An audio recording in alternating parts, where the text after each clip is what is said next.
Hello students, welcome to Eklavya study point. आज की इस वीडियो में बात करेंगे हम इंडियन इकोनॉमिक्स यानी भारतीय अर्थव्यवस्था की। चैप्टर नंबर 2 हमारा ये है भारत में योजना 1950 से 1990 तक। इससे पहले का जो चैप्टर है हम कंप्लीट कर चुके हैं, आप प्लेलिस्ट में जाकर देख सकते हैं। टेलीग्राम चैनल जरूर ज्वाइन कर ले हमारा, जो क्लास 12 ईएसपी न्यू ग्रुप नाम से है। यहाँ पर आपको सारे पीडीएफ नोट्स प्रोवाइड करा दिए जाएंगे। साथ ही आप हमें इंस्टाग्राम पे फॉलो कर सकते हैं, यूजर आईडी हमारा एकलव्य स्टडी पॉइंट। तो जो भी आपके क्वेश्चन है आप हमसे यहाँ पर पूछ सकते हैं। साथ ही आप हमारी वेबसाइट जरूर विजिट करें, जो है eklavyastudypoint.com। यहाँ पर आपको चैप्टर वाइज सारे theory notes, MCQ, short long question ये प्रोवाइड पहले से ही करवाए जा चुके हैं, आप यहाँ पे जाकर देख सकते हैं। ठीक है, तो हमारा जो टॉपिक है आज का वो है स्वतंत्र भारत में आर्थिक योजना। यानी किस तरह से जब भारत आज़ाद होता है, आज़ाद होने के बाद यानी 200 साल की गुलामी जो ब्रिटिशर्स की थी भारत की, उससे जब भारत आज़ाद हुआ तो सबसे बड़ी चुनौती थी देश के आर्थिक विकास की। क्योंकि 200 सालों तक आर्थिक शोषण किया गया ब्रिटिशर्स के द्वारा भारतीयों का। और अब भारत की ऐसी स्थिति थी कि यहाँ पर बहुत ज़्यादा बेरोजगारी, गरीबी, ये सारी परिस्थितियां थी। इन सारी परिस्थितियों से भारत को आगे आना था, तो इसके लिए क्या करना था, भारत को अपने आर्थिक विकास के लिए योजनाएं बनानी थी।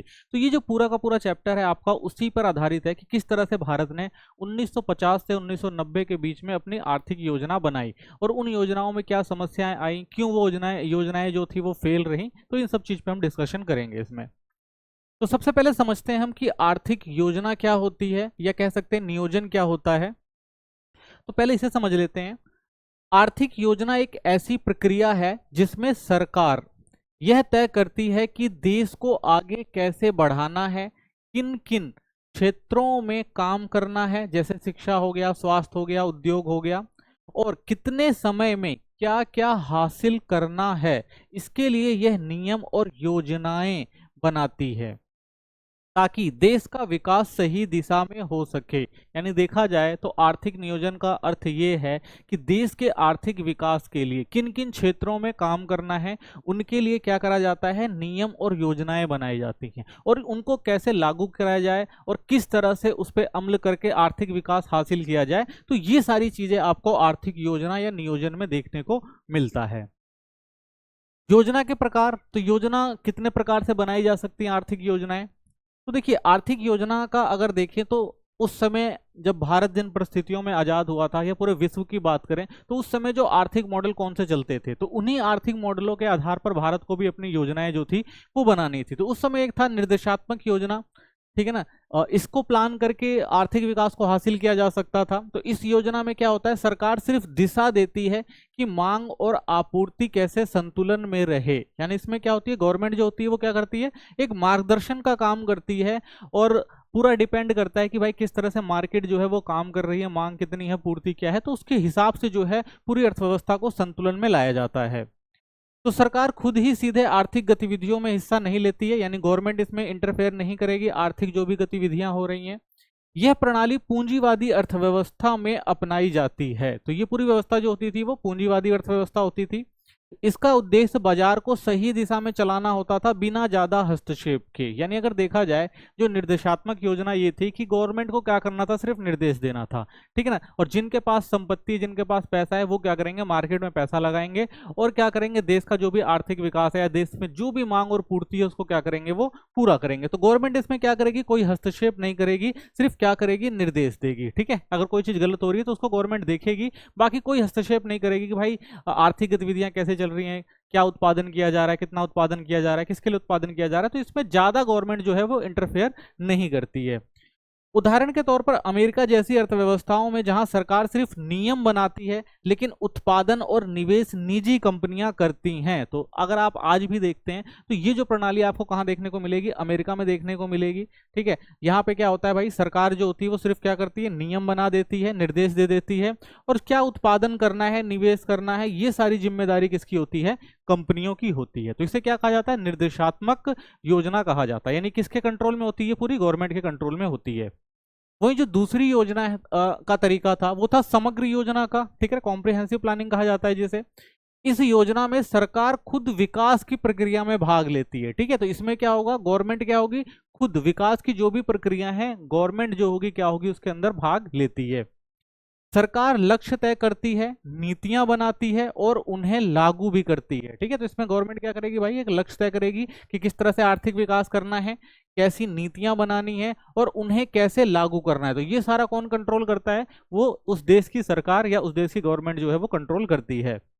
यह प्रणाली समाजवादी अर्थव्यवस्था में अपनाई जाती है। तो इसका मेन लक्ष्य क्या होता है भाई, लोगों का विकास करना होता है, लोगों के लिए काम करना होता है। तो इसलिए ये क्या होती है, समाजवादी अर्थव्यवस्था के तहत आती है। तो समाजवादी अर्थव्यवस्था क्या करती है, सामाजिक न्याय का काम करती है, लोगों के भलाई के लिए काम करती है। तो इसलिए सरकार पूरा कंट्रोल किसके में रखती है, अपने हाथ में रखती है। इसमें सरकार उत्पादन, निवेश और संसाधनों के बंटवारे में भी शामिल होता है कि भाई सरकार तय करती है क्या उत्पादन होगा, कहाँ निवेश होगा और संसाधन किस तरह से किसको किसको बांटे जाएंगे। तो ये सारा जो काम होता है वो किसके कंट्रोल में होता है, वो गवर्नमेंट के कंट्रोल में होता है। तो उदाहरण के तौर पर देखें तो सोवियत संघ, पहले जो यूएसएसआर हुआ करता था, जैसी अर्थव्यवस्थाएं, ठीक है ना, तो 1990 से पहले जो सोवियत संघ हुआ करता था, तो उसमें ये आपको देखने को मिलेगी व्यवस्था, जहां सरकार पूरी अर्थव्यवस्था को नियंत्रित करती थी। ठीक है, तो ये जो था एक मॉडल था यूएसएसआर का, सोवियत संघ का, जो वहां पर फॉलो किया जाता था। ठीक है, तो समाजवादी अर्थव्यवस्था के तहत ये चलता था। तो दो तरह की योजनाएं जो थी उस टाइम भारत के सामने थी, या तो भारत क्या करे भाई, एक निर्देशात्मक अपना ले या तो समग्र योजना अपना ले। ठीक है, तो ये दो मॉडल भारत के पास उस टाइम थे। तो जब भारत में योजना की बात आई, यानी प्लानिंग करनी थी इंडिया की, तो भारत ने क्या क्या एहतियात बरती या किस तरह से उसने देखा कि भाई हमें किन किन चीजों पर ध्यान देना चाहिए और किस तरह से अपनी योजना बनानी चाहिए। तो इसके लिए क्या किया गया, पूरी एक योजना कमेटी बनाई गई जिसने ये सारा काम देखा। तो भारत लगभग 200 साल तक अंग्रेजों का गुलाम रहा। 15 अगस्त 1947 को आज़ादी मिली। तब देश की अर्थव्यवस्था जो थी वो बहुत पिछड़ी और ठहरी हुई थी। ना तो उद्योग थे, ना लोगों की आमदनी अच्छी थी, क्योंकि पूरा का पूरा एक शोषण किया गया था भारतीय आर्थिक व्यवस्था का, अर्थव्यवस्था का। तो भारत के पास ना तो उद्योग थे, ना कोई आमदनी थी, गरीबी और बेरोजगारी जो थी वो बहुत ज्यादा थी उस टाइम। तो ऐसे में सरकार के सामने दो बड़े सवाल थे। तो सरकार के सामने दो बड़े सवाल आते हैं। सबसे पहला, भारत के विकास के लिए कौन सी आर्थिक व्यवस्था अपनाई जाए, कि भारत का आर्थिक विकास अपनाने के लिए क्या किया जाए, कौन सी व्यवस्था अपनाई जाए, कौन सी योजनाएं और नीतियां बने जिससे देश तेजी से आगे बढ़ सके। ठीक है, पहले तो कौन सी आर्थिक व्यवस्था बनाना था, और दूसरा क्या क्या था कि भाई कौन सी योजनाएं बनाई जाए और नीतियां बनाई जाए जिससे देश जो है वो तेजी से आर्थिक विकास कर सके। तो ये दो प्रमुख समस्याएं उस टाइम थी जब भारत आजाद होता है और जब भारत में एक लोकतांत्रिक सरकार आती है, जब वो लोगों की भलाई के लिए काम करना चाहती है। तो ये दो क्वेश्चन जो है सबसे पहले खड़े होते हैं। इस समस्याओं का हल निकालने के लिए आर्थिक योजना, इकोनॉमिक प्लानिंग जो थी वो बहुत जरूरी थी, ताकि गरीबी, बेरोजगारी जैसी परेशानियां दूर हों और देश को संतुलित विकास किया जा सके। यानी देश का जो है वो संतुलित विकास करना बहुत जरूरी था, क्योंकि भारत के अंदर बहुत ज्यादा बेरोजगारी, गरीबी, ये सारी जो समस्याएं थी। तो इसलिए भारत को क्या करना था, ऐसी नीतियां बनानी थी जिससे सामाजिक न्याय भी स्थापित हो सके और आर्थिक व्यवस्था जो है वो भी सुधारी जा सके। इसलिए आजादी के कुछ सालों बाद भारत ने योजनाबद्ध विकास की दिशा में कदम उठाया। तो भारत ने क्या किया भाई, एक योजनाबद्ध विकास की जो है एक रणनीति अपनाई कि भाई इसके द्वारा, एक योजना के द्वारा हम क्या करेंगे, अपना आर्थिक विकास करेंगे। स्वतंत्र भारत की सरकार को विकास की आर्थिक प्रणाली का निर्णय लेना था। उस समय अंतर्राष्ट्रीय स्तर पर दो आर्थिक मॉडल थे। ठीक है, तो हमने देखा अभी अभी थोड़ी देर पहले, सेम ऐसे भारत के पास उस समय दो आर्थिक मॉडल थे। भारत उन दोनों आर्थिक मॉडल को अपनाकर अपना आर्थिक विकास कर सकता था। ठीक है, तो सबसे पहला क्या था भाई, पूंजीवादी अर्थव्यवस्था, जो हमने देखा कि भाई सारा जो संसाधनों पर नियंत्रण होगा वो किसका होगा, वो लोगों का होगा, जिसके पास पैसे हैं, जिसके पास पावर है। ठीक है, तो वो क्या कर सकता है भाई, पूरी अर्थव्यवस्था को कंट्रोल कर सकता था। पूंजीवादी अर्थव्यवस्था थी। सरकार क्या देगी भाई, सिर्फ निर्देश देगी, नियम बनाएगी, और मांग और आपूर्ति या जो भी संसाधन है उत्पादन करना है वो सब कौन देखेंगे, जिनके पास संसाधन है, जिनके पास पूंजी है। ठीक है, तो उसे क्या कहा गया, पूंजीवादी अर्थव्यवस्था। वहीं समाजवादी अर्थव्यवस्था जो थी उसमें क्या था, पूरा का पूरा कंट्रोल किसके पास होगा, सरकार के पास होगा।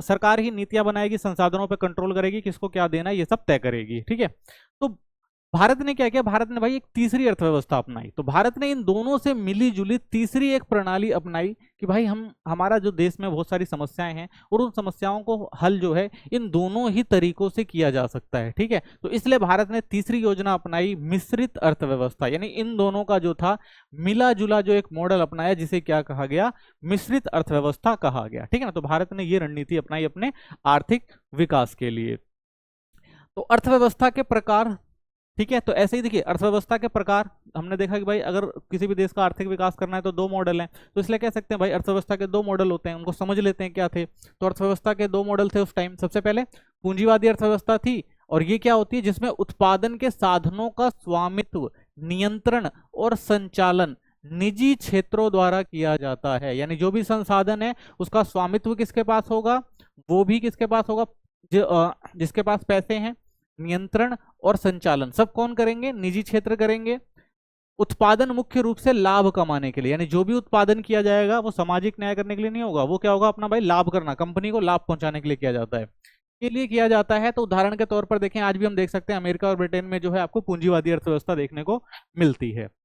वहीं जो दूसरे प्रकार की अर्थव्यवस्था थी वो समाजवादी अर्थव्यवस्था थी, और वो क्या थी, जिसमें उत्पादन के साधनों का, यानी जो भी उत्पादन के साधन है, स्वामित्व, नियंत्रण और संचालन किसके द्वारा किया जाता है, सरकार के द्वारा किया जाता है। ठीक है, यहां पे किसके द्वारा किया जा रहा था, निजी क्षेत्रों के द्वारा किया जा रहा था। ठीक है, और यहां पर किसके द्वारा होता है, सरकार के द्वारा होता है।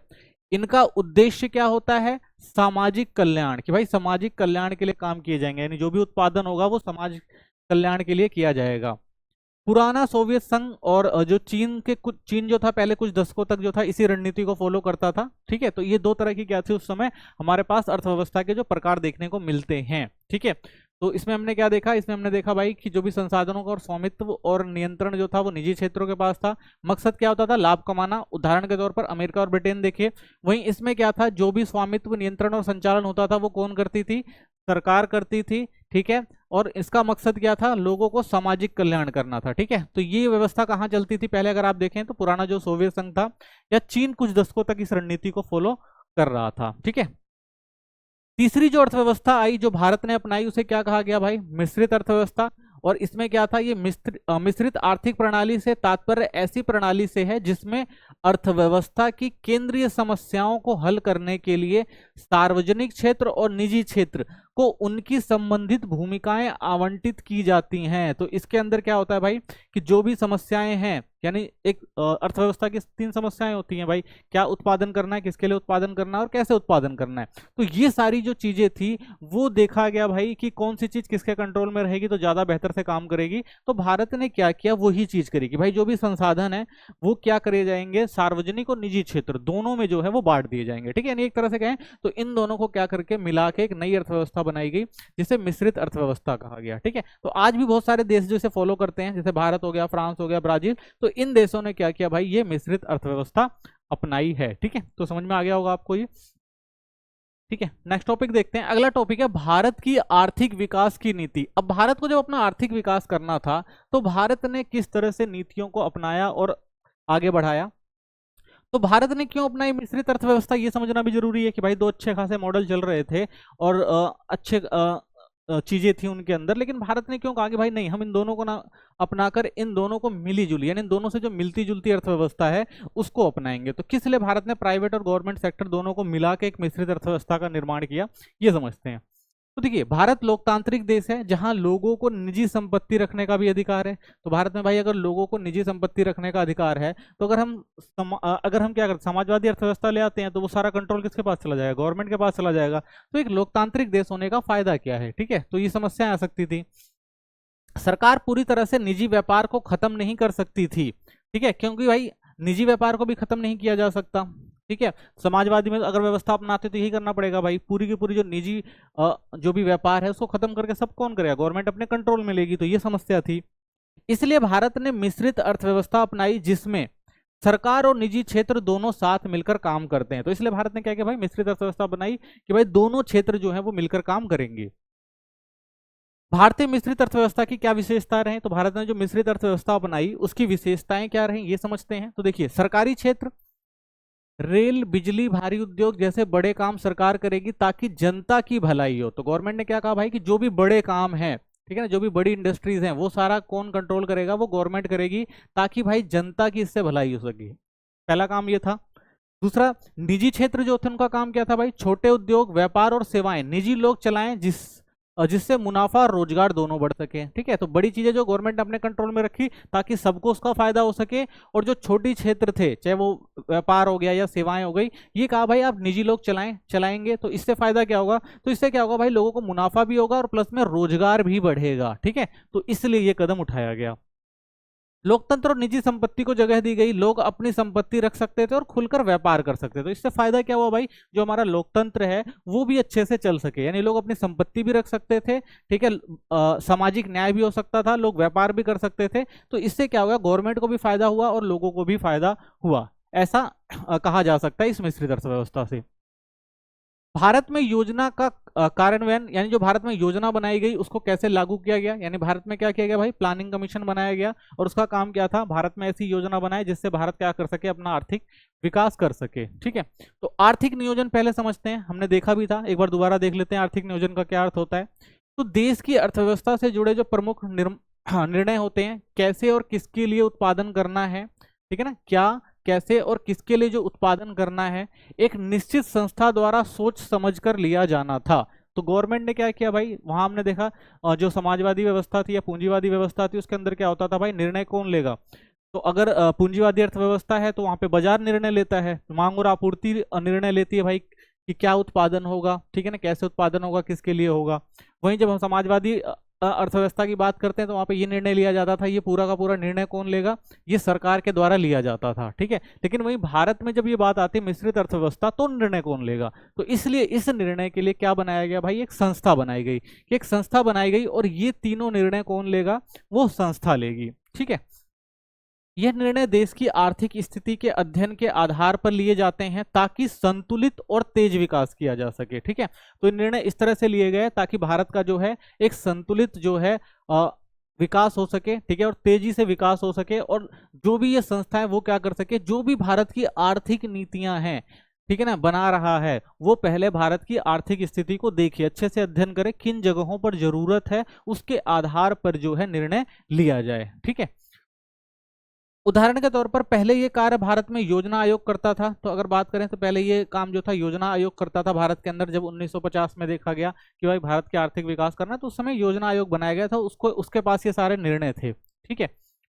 उद्देश्य क्या था, उद्देश्य ये था भाई संसाधनों का उचित उपयोग कर समग्र राष्ट्रीय विकास सुनिश्चित किया जाए, कि भाई जो भी भारत के पास संसाधन है उन संसाधनों का क्या किया जाएगा, उचित उपयोग किया जाएगा, जिससे पूरे देश का जो हो राष्ट्रीय विकास हो सके। तो ये जो था उद्देश्य था किसका, योजना आयोग का। ठीक है, नीतियां बनाते टाइम समय क्या करना था, यही ध्यान देना था इसे। ठीक है, चलिए अब समझते हैं योजना आयोग क्या था। भारत में योजना आयोग की शुरुआत कैसे होती है, तो देखिए 15 मार्च 1950 को जो है इसको स्टेबल किया गया था।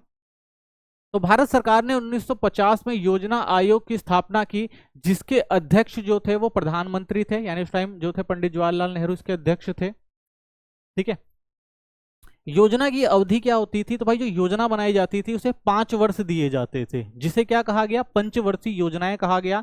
ये मॉडल जो लिया गया था वो कहां से लिया गया था, पूर्व सोवियत संघ से लिया गया था। ठीक है, के नाम से जाना जाता है, तो इसे क्या कहा गया, पंचवर्षीय योजना कहा गया।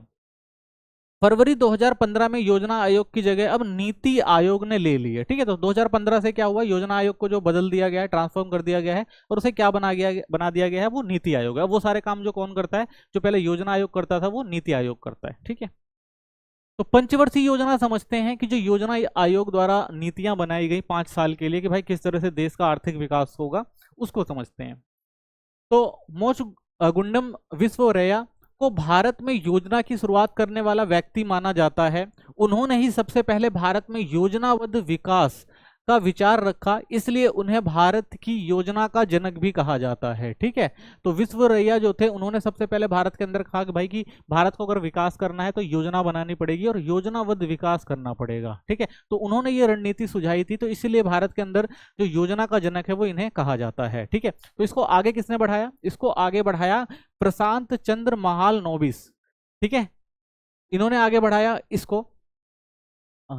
तो जो प्रशांत चंद्र महानोबिस के संवर्धित मॉडल पर भारत की दूसरी पंचवर्षीय योजना आधारित थी। तो दूसरी पंचवर्षीय योजना जो बनाई इन्होंने बनाई, क्योंकि जो दूसरी पंचवर्षीय योजना थी वो बहुत ज्यादा इंपॉर्टेंट थी भारत के आर्थिक विकास के लिए। ठीक है, क्यों, क्योंकि उनकी योजना संरचना ने आगे की सभी योजनाओं की नींव रखी, इसलिए उन्हें भारत का योजना शिल्पकार भी कहा जाता है। तो भारत में आगे जितनी भी योजनाएं बनी उसकी नींव जो किसने रखी थी, वो प्रशांत चंद्र महालनोबिस ने रखी थी। ठीक है, तो इनकी जो नीतियां थी उन्हीं नीतियों को आगे बढ़ाकर भारत को आर्थिक विकास की तरफ ले जाया गया।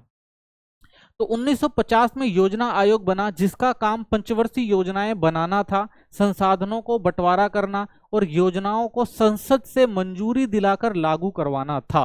तो क्या काम था भाई, 1950 में योजना आयोग बनाया गया, उसका काम क्या था कि भाई जो भी पंचवर्षीय योजनाएं बनाई जाएंगी उनके जो भी संसाधन है वो कैसे मुहैया कराए जाएंगे, किनको किनको बांटे जाएंगे। ठीक है, तो इनके लिए जो भी नीतियां बनानी थी वो कहाँ बनती थी, वो सारी संसद में बनती थी, संसद में मंजूरी दिलाई जाती थी, फिर उसको क्या किया जाता था, लागू किया जाता था। ठीक है, तो इस तरह से भारत में क्या हुआ, आर्थिक योजना की जो है वो शुरुआत हुई। तो पंचवर्षीय योजना के लक्ष्य क्या थे, तो भाई भारत का आर्थिक विकास करना था और उस आर्थिक विकास के लक्ष्य को हासिल करने के लिए पंचवर्षीय योजनाएं बनाई गई। तो इनके लक्ष्य क्या रखे गए, तो देखिए दीर्घ अवधि के लक्ष्य सबसे पहले कहा गया भाई कुछ ऐसे चीजें हैं जो तुरंत तो सुधारी नहीं जा सकती, उसके लिए एक लंबा प्रोसीजर लगेगा। तो उसके लिए क्या किया गया भाई, दीर्घ अवधि के लक्ष्य रखे गए। तो सभी पंचवर्षीय योजनाओं में कुछ मुख्य लक्ष्य हमेशा समान रहते हैं। ये लक्ष्य देश के समग्र विकास के लिए बनाए जाते हैं। भाई देश का अगर पूरा विकास करना है तो उसके लिए टाइम लगेगा, तो एक लंबी अवधि के लिए लक्ष्य बनाए गए पंचवर्षीय योजना के अंदर। ठीक है, जो लगभग जितने भी योजनाएं आगे आते गई वो उसमें भी देखने को मिले। सबसे पहला काम क्या था इसके अंदर, सकल घरेलू उत्पाद यानी जीडीपी में हमें क्या करनी थी, वृद्धि करनी थी। यानी देश का जो सकल घरेलू उत्पाद था, यानी संसाधनों जो भी हमारे पास संसाधन है उनको लेकर देश में ही चीजों का निर्माण करवाना सबसे बड़ी चुनौती थी ये। तो इसके लक्ष्य को हासिल करना था। तो देश में कुल उत्पादन बढ़ाना, जैसे कृषि हो गया, उद्योग हो गया और सेवा क्षेत्र हो गया, यानी जो तीनों क्षेत्र हैं अर्थव्यवस्था के, उनको क्या करना था, आगे बढ़ाना था। उसमें जीडीपी क्या थी, आगे बढ़ानी थी। कैसे, उत्पादन की क्षमता बढ़ाकर। तो कैसे किया जा सकता था ये भाई, उत्पादन की क्षमता बढ़ा दी जाए, बिजली, परिवहन, बैंकिंग, संचार जैसी सहायक सेवाओं को सुधार कर। ठीक है, तो ये जो सेवाएं हैं अगर इनको सुधार दिया जाए तो क्या करा जा सकता था भाई, हमारी जो जीडीपी थी उसको क्या किया जा सकता था, बढ़ाया जा सकता था। ठीक है, तो पहला लक्ष्य ये था। उद्देश्य क्या था, देश को आर्थिक रूप से मजबूत बनाना। तो इसका लक्ष्य यही था भाई कि देश को क्या करा जाए, आर्थिक रूप से मजबूत बनाया जाए। ठीक है, जो काफी पिछड़ा हुआ था, बहुत सारी समस्याएं थी। तो देश के आर्थिक विकास के लिए पहला गोल जो था वो यही था कि भाई जीडीपी किस तरह से हमारी बढ़ाई जाए, सकल घरेलू उत्पाद को किस तरह से बढ़ाया जाए, किस तरह से देश के अंदर ही चीजों का उत्पादन किया जाए। दूसरी चीज थी समानता। ठीक है, इक्वलिटी भी बहुत जरूरी थी क्योंकि भारत के अंदर बहुत ज्यादा गरीबी थी। ठीक है ना, बेरोजगारी बहुत ज्यादा थी, लोगों के पास काम नहीं था। तो इसका अर्थ क्या था, समानता का अर्थ होता है हर नागरिक को जीवन की मूलभूत सुविधाएं जैसे भोजन, मकान, शिक्षा, स्वास्थ्य ये मिले। तो पहला लक्ष्य क्या था भाई, हर नागरिक की जो भी मूलभूत सुविधाएं हैं उनको पूरा करके समानता दिलाना था। ठीक है, उद्देश्य यही था भाई अमीर और गरीब के बीच की खाई को कम करना, कि भाई अमीर ज्यादा अमीर थे, गरीबों की और स्थिति खराब हो रही थी तो उसको सुधारना था। सभी का जीवन स्तर सुधारना था, यानी जो भी लोग हैं समाज के अंदर सबको जो है उनके जीवन को अच्छा किया जा सके। समाज में न्याय और समानता लाना था कि भाई सभी लोगों को काम मिले, सभी लोगों को बेसिक सुविधाएं मिले, ताकि समानता और न्याय जो है सबको एक समान मिल सके। ठीक है, तीसरा काम क्या था, मॉडर्नाइजेशन करना था, यानी आधुनिकीकरण करना था। ये भी जरूरी था क्योंकि भारत की जो अर्थव्यवस्था थी वो काफी पुरानी थी, पुरानी चीजों का यूज किया जा रहा था। ठीक है, तो नई चीजों को लेकर आना भी बहुत जरूरी था। तो इसका अर्थ क्या है, नई तकनीक और सोच को अपनाना, यानी पुरानी तकनीक से हटकर नई तकनीक को लाना था। और जो सोच समझ थी, स्किल थी, उसको भी क्या करना था, आगे बढ़ाना था। ये काम था। कैसे किया जा सकता था, खेतों में नए बीज और मशीनें लाकर। ठीक है, जो हमारी पारंपरिक तरीके से जो कृषि चल रही थी उसमें सुधार करना था, नए बीज और मशीनों को लेकर आना था। कारखानों में आधुनिक उपकरण का यूज करना था, यानी जो भी आधुनिक उपकरण जो विश्व में आप देखते हैं हर क्षेत्र में जो आधुनिकरण हुआ था, या कह सकते हैं जो नया इंडस्ट्रियलाइजेशन हुआ था, उन सबको देखते हुए भारत के अंदर भी क्या करना था, वही सारे कारखाने जो थे वो आधुनिक तौर पर जो भी उपकरण यूज किए जा रहे थे पूरे विश्व में वो सारे भारत के औद्योगिक क्षेत्र में भी लेकर आना था।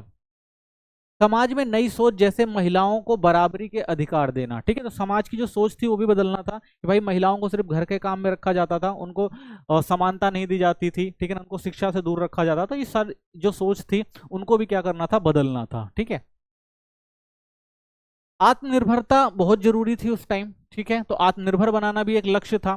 तो आत्मनिर्भरता का अर्थ क्या है, जो चीजें भारत में बन सकती हैं उनके लिए विदेशों पर निर्भर ना रहना। ठीक है, तो जो आत्मनिर्भरता का मतलब क्या था कि भारत खुद वो चीजें बनाए, ठीक है, जो विदेशों से मंगाता है, दूसरों पर निर्भर ना रहे, जो चीजें भारत में बनाई जा सकती हैं वो भारत में बनाई जाए।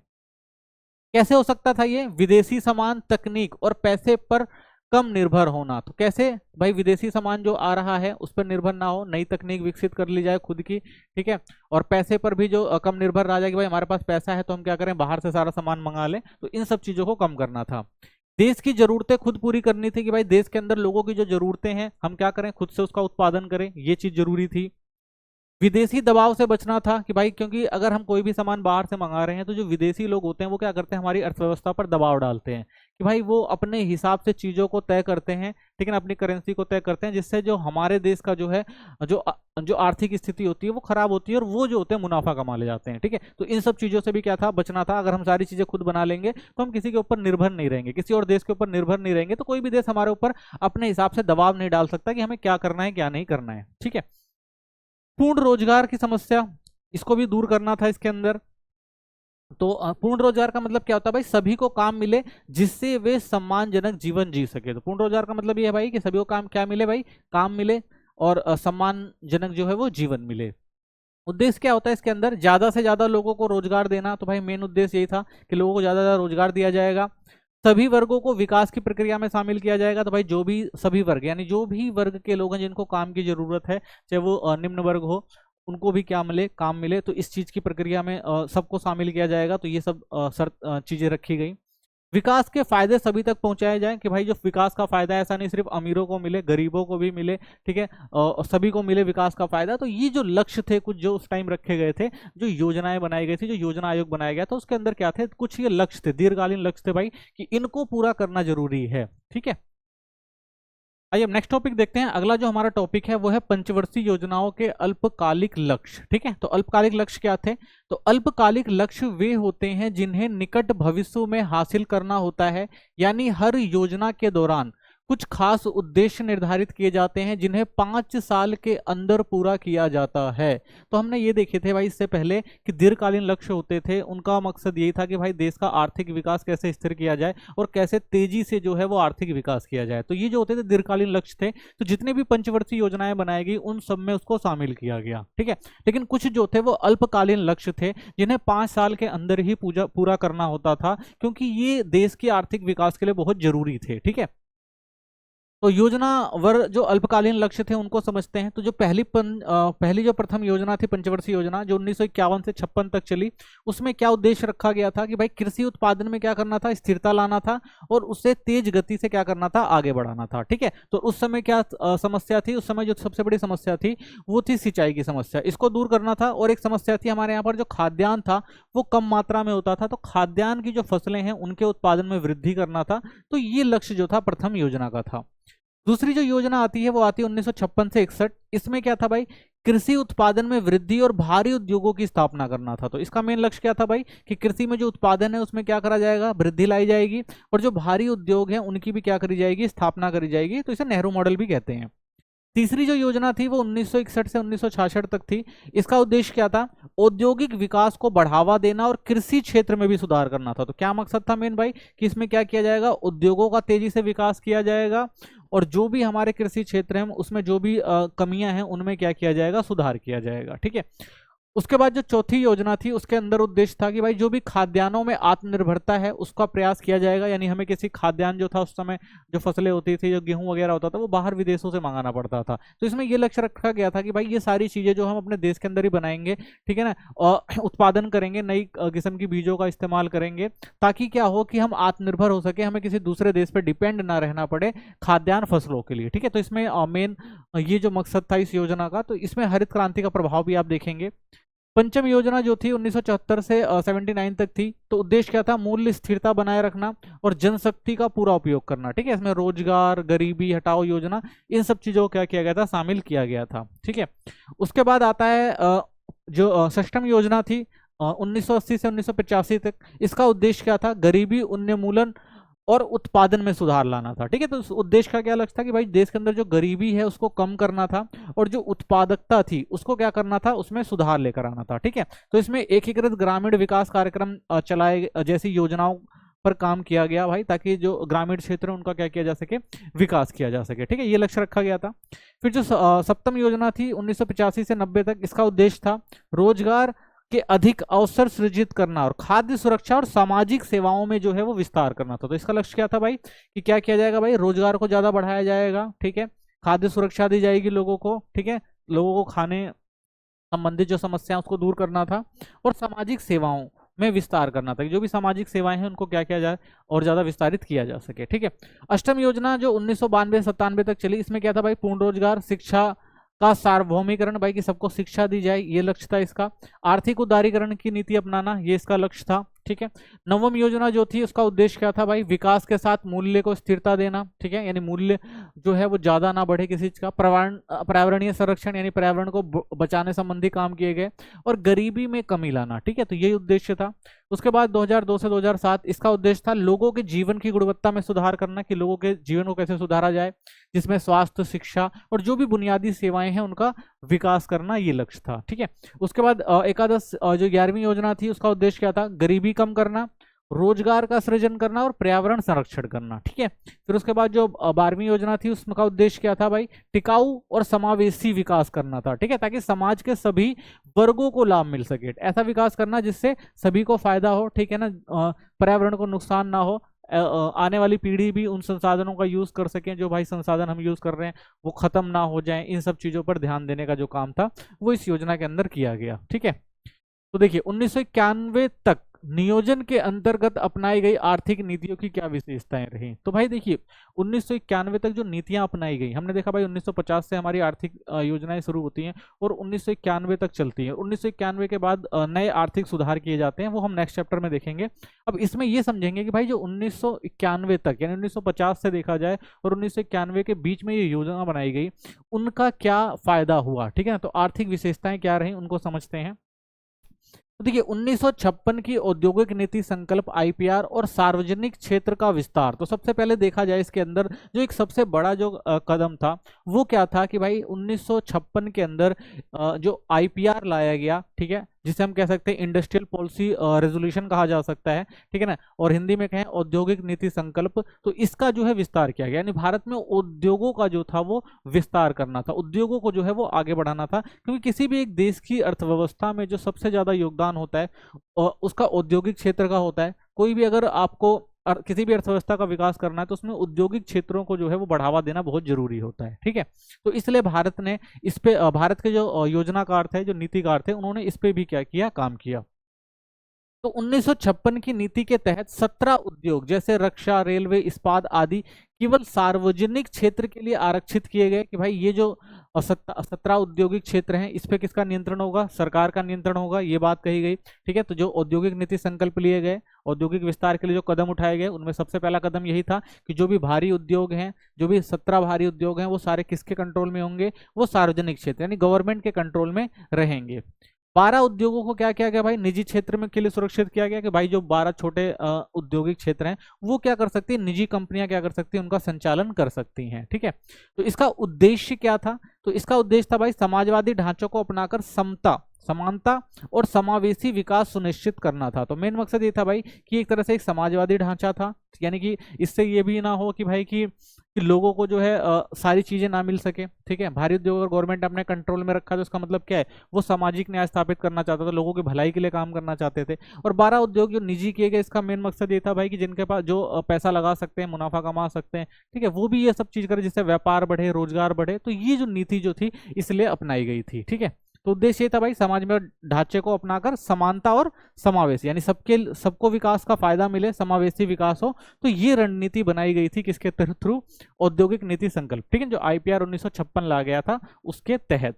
ठीक है, तो निजी क्षेत्र पर नियंत्रण और विनिमय किया गया इसके अंदर। तो क्या किया गया भाई, औद्योगिक विकास और विनिमय अधिनियम 1948 के तहत निजी उद्योगों को सरकार की अनुमति, लाइसेंस के बिना शुरू नहीं किया जा सकता था। तो गवर्नमेंट ने भाई नीति अपनाई थी कि अगर कोई भी उद्योग लगाना है तो उसके लिए पहले क्या करना पड़ेगा, आपको गवर्नमेंट से लाइसेंस लेना पड़ेगा। ठीक है, तो मेन मकसद ये था, गवर्नमेंट हर चीज को अपने कंट्रोल में रखना चाहती थी। तो एमआरटीपी अधिनियम 1969 यानी एकाधिकार और प्रतिबंधनात्मक व्यापार अधिनियम के तहत बड़े निजी घरानों के विस्तार पर रोक लगाई गई। तो मेन मकसद ये था कि भाई जो बड़े निजी घराने हैं, ठीक है ना, वो ही जो है इनका लाभ ना उठा सके, ठीक है, जो आम लोग हैं वो भी इसका लाभ उठा सके। तो इसलिए लाइसेंसी व्यवस्था लगाई गई कि भाई किसी एक बंदे के यानी एक निजी घराने यानी जो बड़े लोग थे वो क्या करते थे भाई, जो भी बड़े कारखाने थे उन पर अपना अधिकार स्थापित करते थे। तो उसके लिए क्या किया गया, ये अधिनियम बनाया गया ताकि भाई जो सभी को जो है समान अवसर मिल सके और हर कोई जो है व्यापार और जो भी उसको व्यापार करना है या कह सकते हैं उसको कोई भी निजी जो भी उद्योग लगाने हैं तो उनके लिए क्या दी गई, इसके तहत छूट दी गई। लघु उद्योगों का संरक्षण दिया गया। कुछ खास उद्योग केवल उद्योगों के लिए आरक्षित किए गए। तो भाई कुछ खास जो उद्योग थे केवल लघु उद्योग यानी कुछ ऐसे काम थे जो केवल कौन करेंगे भाई, लघु उद्योग ही करेंगे, बड़े उद्योग जो है इसमें काम नहीं करेंगे, ऐसी चीज रखी गई थी। इसके लिए वित्तीय संस्थाएं जैसे राज्य वित्तीय निगम, ठीक है, नेशनल स्मॉल इंडस्ट्री कॉरपोरेशन बनाई गई। तो इसके लिए कुछ कुछ संस्थाएं भी बनाई गई थी और उन संस्थाओं का काम क्या था, उन संस्थाओं का काम यही था भाई कि इन सबको क्या करना था, आगे बढ़ाने के लिए प्रोत्साहित करना था। तो ऐसी कुछ संस्थाएं बनाई गई थी। निर्यात को बढ़ावा देने के लिए कई बोर्ड जैसे खादी बोर्ड, हथकरघा बोर्ड बनाया गया। तो निर्यात को बढ़ावा दिया जा सके तो गवर्नमेंट ने इसके लिए कई बोर्ड भी बनाए ताकि इससे क्या हो, लोग ज्यादा से ज्यादा इससे जुड़े और इसमें अपना जो है वो काम करें, ठीक है। तो स्थानीय लोगों को रोजगार मिले और जो हमारा काम है वो आगे बढ़ सके, यानी हमारी जो चीजें हैं उनको लोग क्या करें, निर्यात कर सके बाहर। तो इसके लिए क्या किया गया था, योजनाएं बनाई गई थी और इनके लिए क्या, इनको प्रोत्साहन देने का काम किया गया था। सामाजिक सामरिक भारी उद्योगों का विकास किया गया, ठीक है। तो सामरिक जो उद्योग थे उनका विकास किया गया। सरकार ने बड़े पैमाने पर निवेश कर बिजली, लोहा, इस्पात, मशीन निर्माण जैसे क्षेत्रों में सार्वजनिक उद्योगों की स्थापना की। तो गवर्नमेंट ने क्या किया भाई कि उनको लगा कि जो ऐसी चीजें, जो इंफ्रास्ट्रक्चर उसका डेवलपमेंट होना जरूरी है, उसके बगैर उद्योगों का विकास नहीं किया जा सकता। तो इसके लिए गवर्नमेंट ने इंफ्रास्ट्रक्चर को भी बढ़ावा दिया और साथ में उन सब चीजों में निवेश किया जो भारी उद्योग थे, जिससे ज्यादा से ज्यादा उद्योगीकरण किया जा सके, ठीक है। तो इसमें जो थे सार्वजनिक उद्योग जो थे गवर्नमेंट ने लगाए, ठीक है। तो सार्वजनिक उद्योग जो थे वो पूरी तरह से किसके कंट्रोल में थे, वो गवर्नमेंट के कंट्रोल में थे और गवर्नमेंट क्या करना चाहती थी, इससे औद्योगिक विकास करना चाहती थी। तो उद्देश्य क्या था, इसका उद्देश्य यही था भाई कि आत्मनिर्भरता और आधारभूत ढांचा तैयार करना। तो मेन मकसद ये था कि भारत क्या करे भाई, स्वयं आत्मनिर्भर बने, यानी जो भी काम है, जो भी भारी उद्योग है वो गवर्नमेंट खुद चलाए ताकि इससे क्या हो सके, हम खुद आत्मनिर्भर बन सके, जो भी सामान है वो देश के अंदर ही बने, ठीक है। और जो भी हमारा आधारभूत ढांचा है उसको क्या किया जा सके, और ज्यादा अच्छा बनाया जा सके, इंफ्रास्ट्रक्चर को और ज्यादा मजबूत किया जा सके। तो ये सारे जो उद्देश्य थे।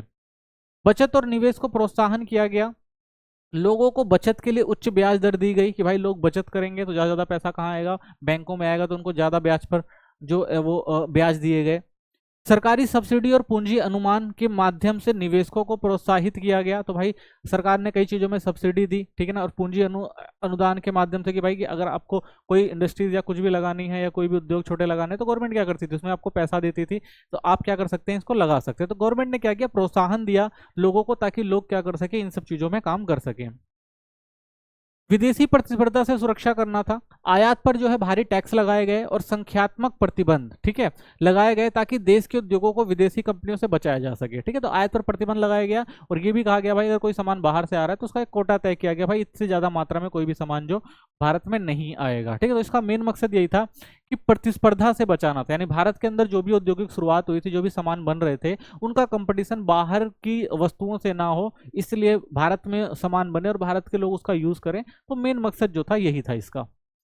आयात प्रतिस्थापन की नीति अपनाई गई। तो ऐसी नीति अपनाई गई जिसमें विदेशी वस्तुओं के आयात के बजाय उन्हें देश में ही बनाने पर जोर दिया गया, ठीक है। तो देश के अंदर ही बनाया जाएगा, इससे घरेलू उद्योग को बढ़ावा मिलेगा, तो जो घरेलू उद्योग है उनको ज्यादा प्रॉफिट मिले, ये मेन मकसद था इसका। केंद्रीकृत योजना व्यवस्था अपनाई गई, यानी विकास जो योजनाओं को केंद्र सरकार द्वारा नियंत्रित किया जाता था। तो जो भी योजनाएं बनाई गई वो सारी किसके कंट्रोल में थी, केंद्र सरकार के नियंत्रण में थी। राज्य सरकारों की योजनाओं को केंद्र की योजनाओं के अनुसार समन्वित किया गया। तो भाई जो भी राज्य योजनाएं बनाते हैं, ठीक है, बनाए, लेकिन वो किसके आधार पर होंगी, वो केंद्र की योजनाएं होंगी, उनके अनुसार ही बनाई जाएंगी, ये चीजें तय की गई, ठीक है। विदेशी पूंजी पर प्रतिबंध लगा दिया गया। तो विदेशी मुद्रा विनिमय अधिनियम के तहत प्रत्यक्ष विदेशी निवेश को नियंत्रित किया गया कि भाई कोई भी विदेशी कंपनी या विदेशी लोग भारत के अंदर इन्वेस्टमेंट नहीं कर सकते, इस पर क्या किया गया, प्रतिबंध लगाया गया। हाँ, विदेशी कर्ज और एफडीआई से ज्यादा महत्व दिया गया ताकि विदेशी कंपनियों का भारत की अर्थव्यवस्था पर नियंत्रण ना हो। तो ये कहा गया भाई कि हम किसी भी कंपनी को भारत के अंदर नहीं आने देंगे। हाँ, अगर कोई पैसा देना चाहता है लोन पर तो हम उस चीज को ले लेंगे, लेकिन कोई विदेशी कंपनी भारत के अंदर आकर डायरेक्ट इन्वेस्टमेंट करे और अपना राज्य चलाए, इन सब चीजों पर क्या किया गया, प्रतिबंध लगा दिया गया। आर्थिक नियोजन की असफलताएं, अब देखते हैं भाई। ये तो हमने देखा कि हमारी आर्थिक जो योजना बनाई गई उसकी क्या विशेषताएं थी। अब देखते हैं कि इनकी जो असफलताएं क्या रही। तो देखिए, भीषण गरीबी, यानी बेशक से हमने आर्थिक जो नीतियां अपनाई या जो भी योजनाएं बनाई उनको जमीनी स्तर पर लागू भी कराया, लेकिन उसका फायदा जो है हर जगह नहीं मिला। सबसे एक कारण हमें देखने को मिला भाई इसकी असफलता का कि गरीबी बहुत रही, यानी भीषण गरीबी रही इन योजनाओं के अपनाने के बाद भी। आज भी भारत की 21.9% जनसंख्या गरीबी रेखा के नीचे जीवन जी रही है। यानी बेशक से आर्थिक नीतियां बनाई गई हों, लेकिन फिर भी गरीबी देश के अंदर, यानी गरीबी को कम नहीं किया जा सका। कितनी सारी योजनाओं में गरीबी में मेन मुद्दा रहा, लेकिन उसके बाद भी गरीबी जो है कम नहीं हुई। दुनिया के कुल गरीब लोगों में से लगभग 50% गरीब भारत में रहते हैं। तो ये भी देखिए, ये भी एक फैक्ट है। ये दिखाता है कि योजनाएं गरीबी हटाने में पूरी तरह से सफल नहीं हुई। यानी जो योजनाओं में बार बार ये बात कही गई भाई गरीबी कम करेंगे, गरीबी उन्मूलन कार्यक्रम, ऐसी बहुत सारी चीजें अपनाई गई, लेकिन फिर भी आज भी अगर आप देखें तो दुनिया के 50% लोग अगर गरीब जो है वो भारत में रह रहे हैं। तो इसका मतलब क्या है कि जो भी योजनाएं बनाई गई वो जमीनी स्तर पर लागू नहीं हो पाई और उनका अच्छे से क्रियान्वयन नहीं हुआ। ठीक है, महंगाई की समस्या नहीं सुलझाई जा सकी। लगातार बढ़ती महंगाई के कारण लोगों की वास्तविक आय घटी। ठीक है, तो महंगाई ज्यादा थी तो लोगों को जो भी पैसा होता था वो सेव नहीं हो पाता था, वो सारा खर्चे में निकल जाता था। आम आदमी की खरीदने की क्षमता कम हुई, जिससे जीवन यापन कठिन हो गया। ठीक है, क्योंकि पैसे लोगों के पास थी नहीं, सामान महंगे थे, तो उनके खरीदने की जो क्षमता थी वो कम हो जाती थी और वो अपना जीवन यापन भी जो था वो बड़ी मुश्किल से चला पाते थे। ये समस्या हमें देखने को मिली। बेरोजगारी संकट में देखने को मिला। पहली योजना के अंत में लगभग 53 लाख लोग बेरोजगार थे। यानी योजना जो बनाई गई, जब उसका अंत में देखा गया तो देखा गया भाई जो भी कार्यक्रम थे उन कार्यक्रमों का कोई ज्यादा फायदा नहीं हुआ। लगभग 53 लाख लोग जो थे उस टाइम बेरोजगार थे। 11वीं योजना तक यह संख्या बढ़कर 4 करोड़ तक पहुंच गई।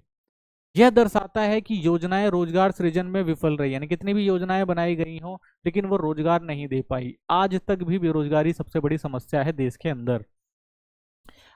अधूरी बुनियादी सुविधाएं, आज भी भारत में कई स्थानों पर सड़क, पुल, बिजली, डैम, स्कूल, कॉलेज और अस्पतालों की भारी कमी है। तो भाई इतनी सारी योजनाएं बनी, बहुत सारी योजनाओं पे काम किया गया, लेकिन आज भी आप ग्रामीण स्तर पर देखेंगे तो ये जो बेसिक सुविधाएं हैं, ये बेसिक सुविधाएं भी आपको देखने को नहीं मिलेगी। स्कूल नहीं है, कॉलेज नहीं है, बिजली नहीं आती है। ठीक है ना, शिक्षा का स्तर अच्छा नहीं है। ठीक है ना, प्राइमरी स्कूल अच्छे नहीं है और हायर स्कूल तो मिलते ही नहीं, कॉलेज वगैरह की तो सुविधाएं ही नहीं है बहुत सारे ग्रामीण क्षेत्रों में। तो ये सारी समस्याएं आपको आज भी देखने को मिलती हैं। बिजली की कमी विकास की गति को धीमा कर रही है। तो बहुत सारे क्षेत्र आप देखेंगे, उन क्षेत्रों में आज बहुत सारे ऐसे क्षेत्र हैं जहां पर बिजली टाइम से नहीं आती है। ठीक है ना, पूरी बिजली भी नहीं मिलती है। तो वहां पर इंफ्रास्ट्रक्चर कैसे डेवलपमेंट करेगा, विकास कैसे होगा, ये भी एक बड़ी समस्या है। यह दिखाता है कि बुनियादी ढांचे के निर्माण में योजनाएं पूरी तरह सफल नहीं हुई। यानी जो हमारी बुनियादी जो ढांचे बनाने की बात करी गई थी ये भी जो है वो सफल नहीं हो पाई पूरे देश के अंदर। ठीक है ना, तो ये भी हमें एक फेलियर देखने को मिलता है। असमान वितरण, आर्थिक और सामाजिक असमानताएं और ज्यादा बढ़ गई हैं। तो देखा जाए भाई सामाजिक, आर्थिक तौर पर और सामाजिक तौर पर भी लोगों का जो अगर देखा जाए गैप जो है, इन दोनों के बीच में जो गैप है वो काफी ज्यादा है लोगों के अंदर। इसी कारण सरकार को आरक्षण नीतियां अपनानी पड़ी ताकि आर्थिक रूप से कमजोर वर्गों को अवसर मिल सके। तो आर्थिक रूप से जो लोग कमजोर थे, ठीक है, उनके लिए भी कुछ ऐसी रणनीतियां नहीं बनाई जा सकी भाई उनको रोजगार मिल सके। तो इसलिए उन लोगों ने क्या किया भाई, आंदोलन भी चलाए कई सारे। तो इस पर भी हमें देखने को मिलता है गवर्नमेंट को उन सब चीजों से निपटने के लिए बहुत सारी आरक्षण की नीतियां भी अपनानी पड़ी। लोगों को आरक्षण दे के उन जो सामाजिक समस्याओं था उनको दूर करना पड़ा। तो ये सारा क्या कारण था, ये सारा जो था, जो हमारी आर्थिक विफलताएं थी, लोगों को रोजगार ना दे पाना, ये सारी जो समस्याएं थी इसके अंदर। योजनाएं समानता लाने में असफल रही। तो जो बात कही गई थी भाई योजनाएं बनाई जाएगी, सामाजिक विकास होगा, समानता पर ध्यान दिया जाएगा, तो ये जो है ये भी सफल होता हुआ हमें नहीं दिखाई दिया। ठीक है, कृषि विशेषताएं, समस्याएं और नीतियां 1950 से 90। अब समझेंगे भाई कृषि की क्या विशेषताएं थी, क्या उसकी समस्याएं रहीं और क्या नीतियां अपनाई गई 1950 से 1990 के बीच में। ठीक है, तो कृषि सुधार की बात करते हैं। तो भारत की 3/4 आबादी की आजीविका का मुख्य साधन कृषि था। तो जब भारत आजाद हुआ तो भारत जो था पूरी की पूरी तरह किस पर डिपेंड था, वो कृषि पर ही डिपेंड था। देखा जाए तो 3/4 लोग जो थे वो किस पर डिपेंड करते थे, वो कृषि पर ही डिपेंड करते थे। लेकिन औपनिवेशिक शासन में कृषि का ना तो विकास हुआ, ना ही इसमें समानता आई। ठीक है, तो हमने पहले चैप्टर में देखा था भाई कृषि का जो है किस तरह से शोषण किया गया, और उसके बाद जब भारत आज़ाद होता है तो कृषि में जो विकास की बात करी गई कि भाई कृषि में क्या करेंगे, विकास लेकर आएंगे, ठीक है ना, और इसमें जो है विकास के लिए काम किए जाएंगे। तो ये जो है नीति अपनाने की बात कही गई जब भारत की आर्थिक नीतियां बनाई जा रही थी। इसलिए आजादी के बाद योजनाकारों ने कृषि क्षेत्र का सर्वोच्च प्राथमिकता दी कि भाई हम कृषि क्षेत्र को प्राथमिकता देंगे और इसको ज्यादा आगे बढ़ाएंगे ताकि ग्रामीण आजीविका उत्पादन और समानता में सुधार लाया जा सके। तो मेन मकसद यही था भाई कि गरीबी को दूर करना था, ठीक है, और जिन लोगों के पास आजीविका के तौर पर जो है कृषि एकमात्र सहारा है, उसमें उत्पादन बढ़ाकर उनकी आजीविका को बढ़ाया जा सके, ये चीज तय करना था गवर्नमेंट को। ठीक है, तो इसके लिए गवर्नमेंट ने क्या किया, कृषि में 3 तरह के सुधार किए। सबसे पहले संस्थागत सुधार किया यानी भूमि सुधार, दूसरा उन्होंने तकनीकी सुधार की पहल करी, हरित क्रांति लाए, तीसरा जो था कुछ सामान्य सुधार थे जिनकी जरूरत थी। तो ये सारे सुधार करके गवर्नमेंट ने क्या किया, कोशिश करी कि कृषि क्षेत्र को जो है वो आगे बढ़ाया जा सके। ठीक है, तो सबसे पहले समझते हैं संस्थागत सुधार, जिसमें भूमि सुधार प्रमुख रहे। तो भूमि सुधार का मतलब है भूमि के स्वामित्व में ऐसा बदलाव लाना जिससे असली किसान को अधिकार मिले, इससे खेती करने वाले किसान को ताकत और लाभ मिल सके। तो मेन मकसद ये था भाई इसका कि जो भूमि का स्वामित्व है, जो रियल में किसान है, जो खेती कर रहे हैं, उनको उसका लाभ मिले। ऐसा नहीं कि भाई बहुत सारे लोगों के पास जमीनें हैं और उन्होंने क्या रख रखा है, लोगों को काम पे रख रखा है और सारा मुनाफा वो लेके जा रहे हैं। तो इस पे ये चीज ना करके गवर्नमेंट ने ये सोचा कि भाई जो असली किसान है उनको उनके अधिकार दिए जाएंगे, ठीक है ना, ताकि उनको जमीनें दी जाएंगी ताकि क्या हो सके भाई, वो ज्यादा उससे लाभान्वित हो सके, ठीक है, उनको ज्यादा उससे फायदा हो सके। तो ये नीति जो थी भूमि सुधार के तहत अपनाई गई। तो भूमि का पुनर्निर्माण करना था यानी भूमि का पुनर्वितरण करना था, भूमि सीमा देनी थी यानी किसी व्यक्ति के पास ज्यादा से ज्यादा कितनी जमीन हो सकती है इसकी सीमा तय की गई। ठीक है, कि भाई एक व्यक्ति जो है उसके पास बहुत सारी जमीन है, वो खेती कर नहीं रहा लेकिन फिर भी इतनी सारी जमीनें लेके बैठा हुआ है, तो इसलिए गवर्नमेंट ने भाई एक भूमि का पुनर्वितरण किया, एक सीमा तय करी कि भाई एक व्यक्ति के पास कितनी जमीन रहेगी, ये तय किया गया। उद्देश्य क्या था, जमीन कुछ अमीर लोगों के पास ही ना सिमटी रहे। तो मेन उद्देश्य ये था कि भाई एक कुछ अमीर लोग जिनके पास ज्यादा जमीन है वो उनके पास ना रहे।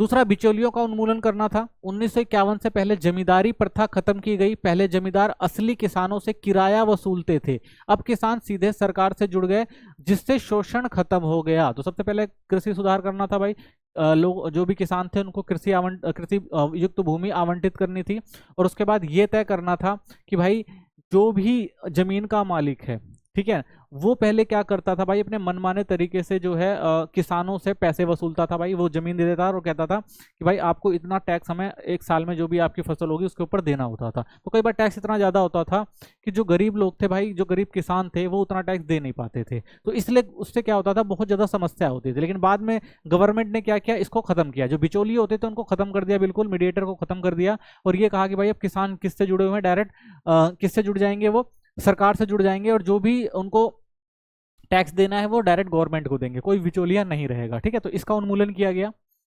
काश्तकारों को स्वामित्व का अधिकार दिया गया, यानी किसानों को उनकी जमीन का मालिक बनाया गया, उन्हें पुराने जमींदारों को मुआवजा देकर जमीन का स्वामी बनाया गया, इससे उत्पादन बढ़ने की प्रेरणा मिली। तो भाई पहले जो किसान होते थे वो क्या करते थे, जमीनों पर काम करते थे, लेकिन बाद में क्या किया सरकार ने, जो भी जमींदार जो जमींदार होते थे उनकी जमीनों का उनको मुआवजा देकर, और उसके बाद वो जमीनें किसको दे दी गई, किसानों को दी गई। तो किसानों को अगर जमीन का स्वामी बना दिया जाएगा तो वो क्या करेंगे, वो अच्छे से काम करेंगे, जिससे क्या होगा, उत्पादन क्षमता बढ़ेगी। ठीक है, तो ये काम किया गया।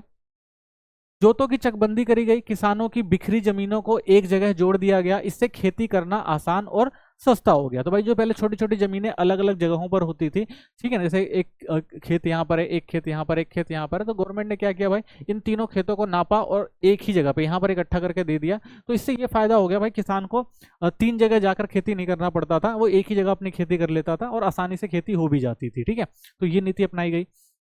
सहकारी खेती की शुरुआत करी गई, छोटे किसान मिलकर खेती करें, इससे उनकी सौदेबाजी की ताकत बढ़ती है, साथ मिलकर बीज खाद उपकरण सस्ते में खरीदे जा सकते हैं और उपज महंगी बेची जा सकती थी। ठीक है, तो ये भी गवर्नमेंट ने एक स्कीम चलाई कि भाई आप सहकारी खेती कर सकते हैं, बहुत सारे किसान मिलकर एक साथ खेती करेंगे, तो उससे क्या होगा, उनका खर्चा कम आएगा और मेहनत भी कम लगेगी और मुनाफा जो होगा वो ज्यादा होगा। ठीक है, तो ये इस चीज की भी शुरुआत करी गई भारत के अंदर।